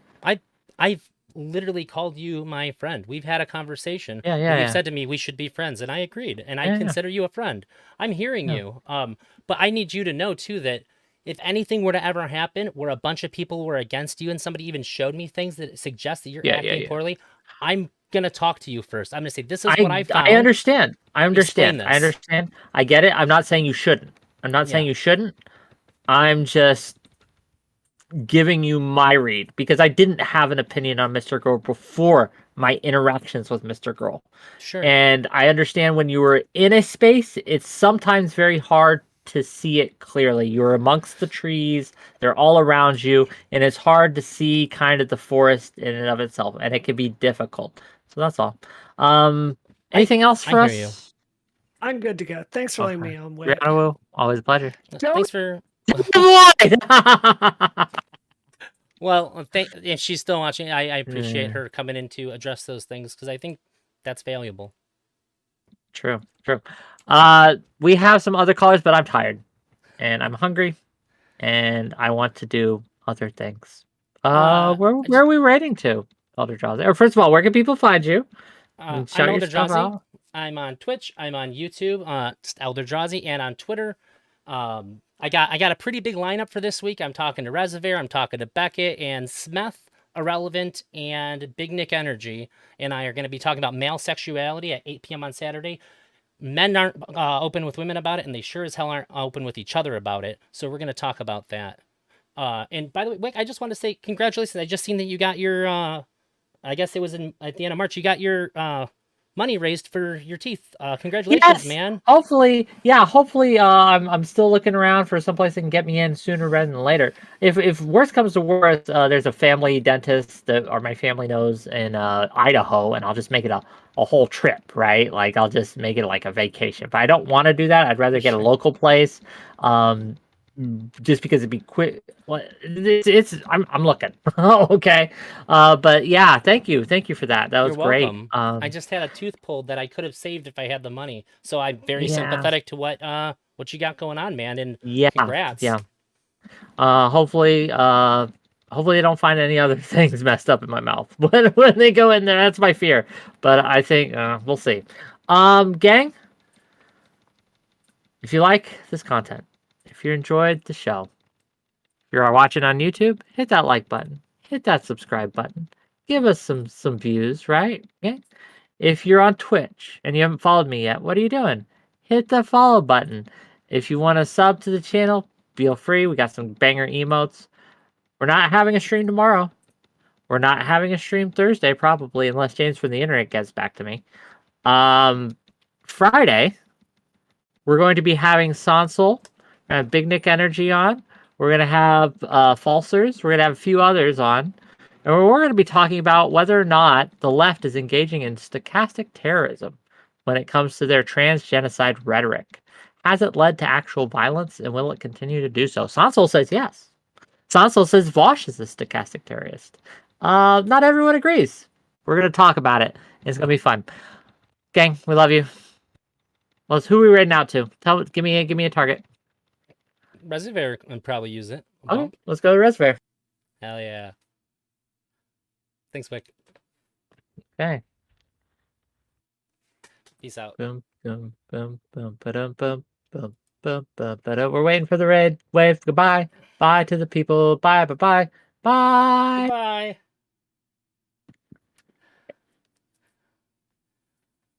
Thanks again. Yeah, you too, buddy. Take care. Bye. Just got in. What was the concern about Mr. Girl with the white nervosa thing? So 1 minute. No. Stream. I've been having a great one. Welcome in, folks. Okay. So White Nervosa put out a response to the article and seemingly proved that what Mr. Girl told her about her involvement in the article ended up not being true. It seemed to suggest that she was allowed to be anonymous, and this ends up not being the case, obviously. She is mentioned very directly. There's an entire section about her, and it's very clear that she's being talked about and quoted within it. And this is, at best, questionable. Even if these things were already public, which I don't know that they were or not, even if he didn't use anything that was said there, there is now a duty entering this kind of relationship with somebody to talk about these things, that you're going to tell them about this. You cannot tell somebody they're going to be anonymous and then use like even public information in your article. I would consider this to be highly unethical. Because this person is putting themselves in a very vulnerable position. They are trusting you to care for them in the way that you present them and whether or not you do present them. And to take that kind of a trust and completely throw caution to the wind and do what you want to do for your goals, saying that the ends justify the means there is terrible. And I would condemn this forever. This is never okay. It's one thing if you approach somebody and say, hey, look, I know about some stuff, just letting you know, I'm going to be publishing about it. I'm sorry if you don't like it. I'm sorry if it makes you uncomfortable that I'm going to dredge up your past. But this is what I'm going to do. That's fine. There may be some other ethics involved here. It might be not the best thing to do. It might be totally justified. I don't know. But that's not what happened. He did agree to keep her anonymous in the article, to her, so it seems. And I need him to fix this.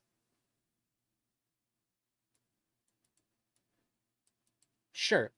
So here's the thing. You said it's okay to steal, man. I think a lot of Mr. Grill's actions have been to protect the sources, considering the claims. Now, I've only agreed.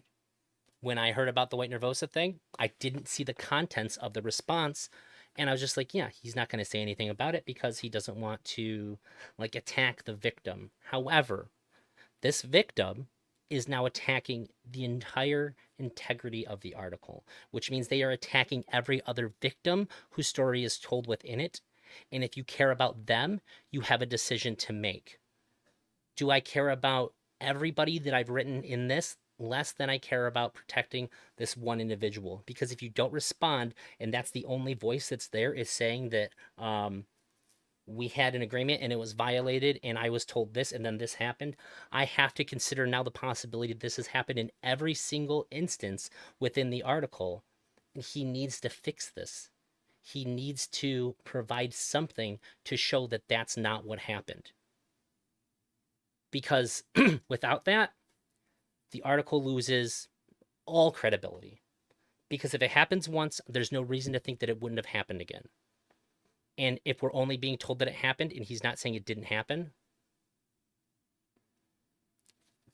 then she provided screenshots and audio clips and everything to back this up.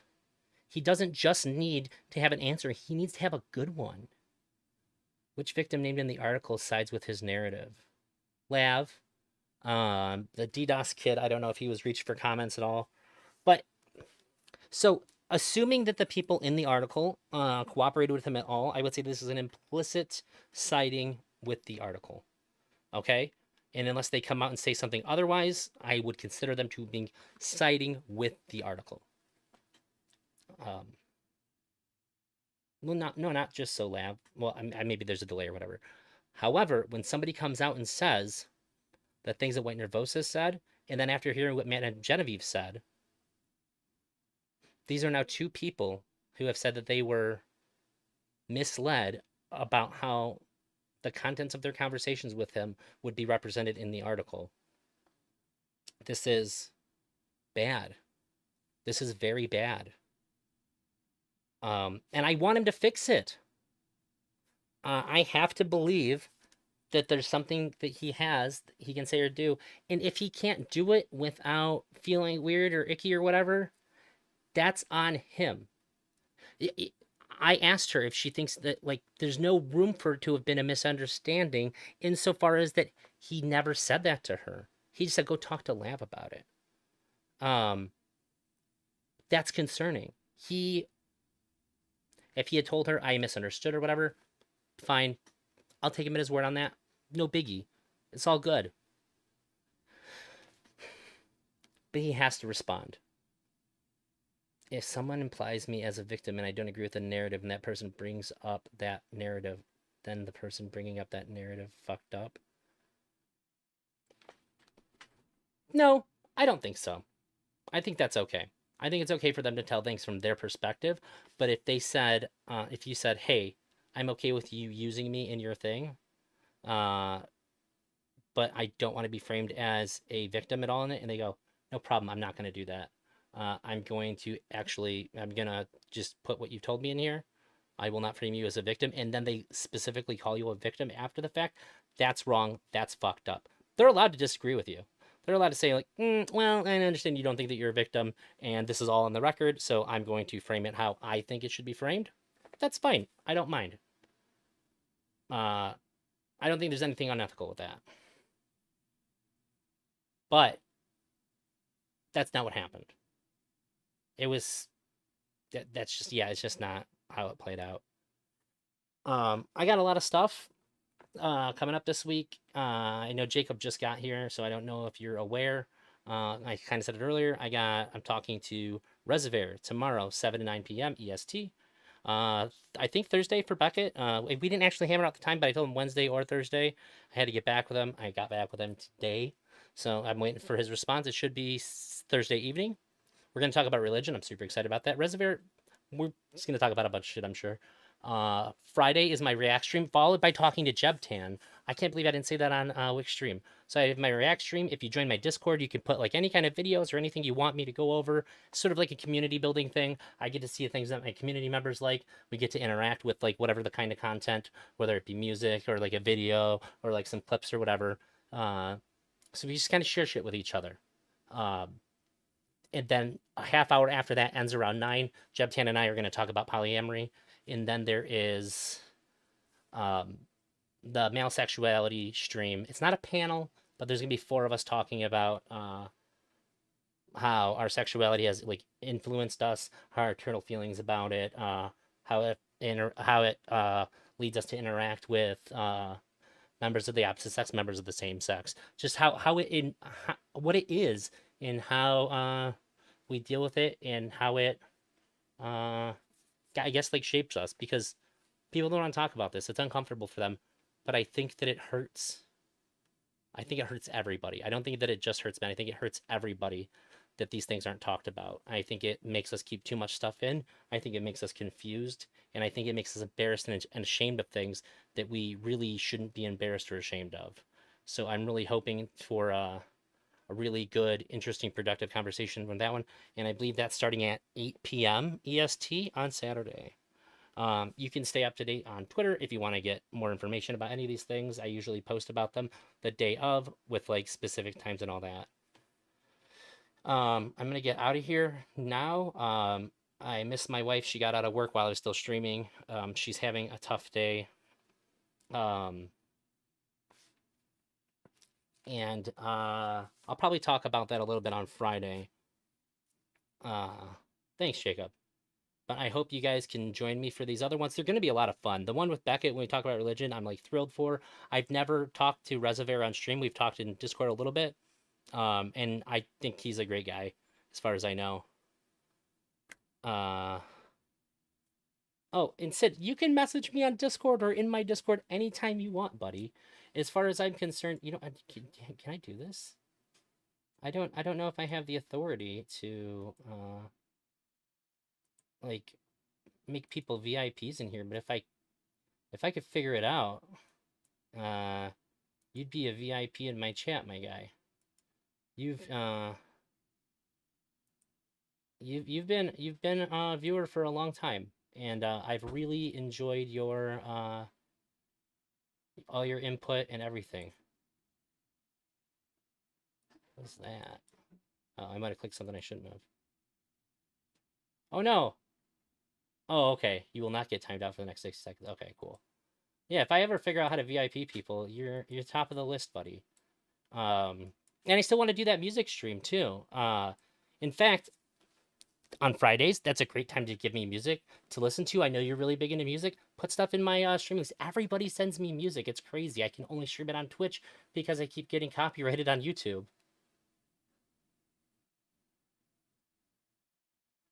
Come on, you're the elder. Do you need to upgrade to God Emperor for viping people? Oh, to VIPing people? I don't know what I have to do. I don't really understand that. I'm gonna look into it though, because some people have been around and some people are just so active that I really think that they deserve it. And Sid has been really cool. Sid's one of the few people that chat that my wife knows. Friday's usually busy for me, but that's European time. If I remember this Friday, I'll message you. You could just put it. You don't have to do it on Friday. You can dump whatever you want into the Discord Streamlinks channel, and I'll watch it. And if you miss it, there's a VOD. You can skip to where the thing that you wanted me to listen to or watch or whatever is there, and just check that out. And if you want to talk about it, hit me up. So there's really no pressure to like be there for or anything like that. Do you have a Discord, or do you hop around? I do have a Discord. I usually plug it in here quite often, but I was trying to be super present. Give me 1 minute. There we go.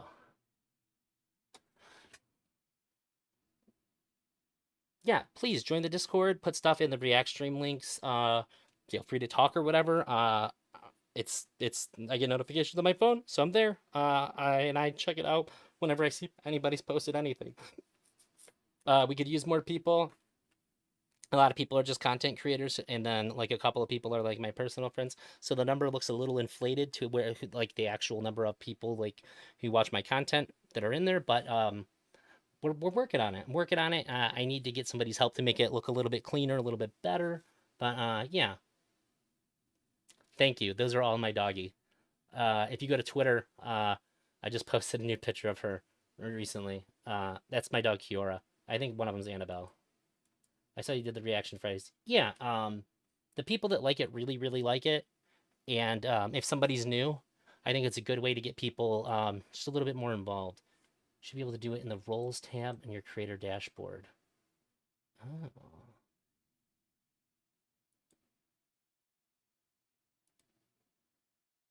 Let's see, community, roles manager.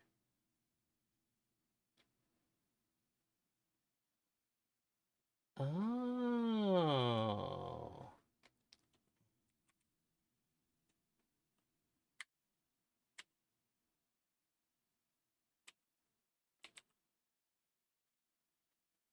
Let's see. You right. Thank you very, very much. I appreciate it. Dago said you are a VIP in the chat now. And also, I just want to say it's nice to see you again, buddy. Not to discourage anybody else who's here. I'm grateful for every person that's here and talking. It's nice. It really is. I don't know what that says, but I'm sure Sid does. Sid actually gave me. I mentioned earlier that I know a little bit about like German government. That's all Sid. Beats said, "Hey, that's my day for the reaction." It is your day, buddy. You are you specifically make those happen. You make sure that I always have something there. But I really do gotta go. I miss my wife, and I know that she could use me by her side right now. Thank you guys again. Sid, enjoy being VIP. You're the I think you're the only one who's still with us. My cousin, who is not alive anymore, I VIP'd him. But you're the only one who actively chats at all. So, yeah, absolutely, buddy. Take care, and I'm gonna try. I'll leave you with this. I'm gonna try really hard. I gotta think of how I want to say this because there seemed to have been some interest at some point. I want to talk to Erudite, pick up our conversation about polyamory because she got really upset with me. We tried talking about it the last time, and I want to talk to her about how I think that monogamy is a product of, like old times vintage patriarchy. So, and she thinks that's a rewrite of history, and I think it's insane to not agree with me that it's caused by patriarchy. So, that's it for me. Take care. Good night, you guys. I think so too.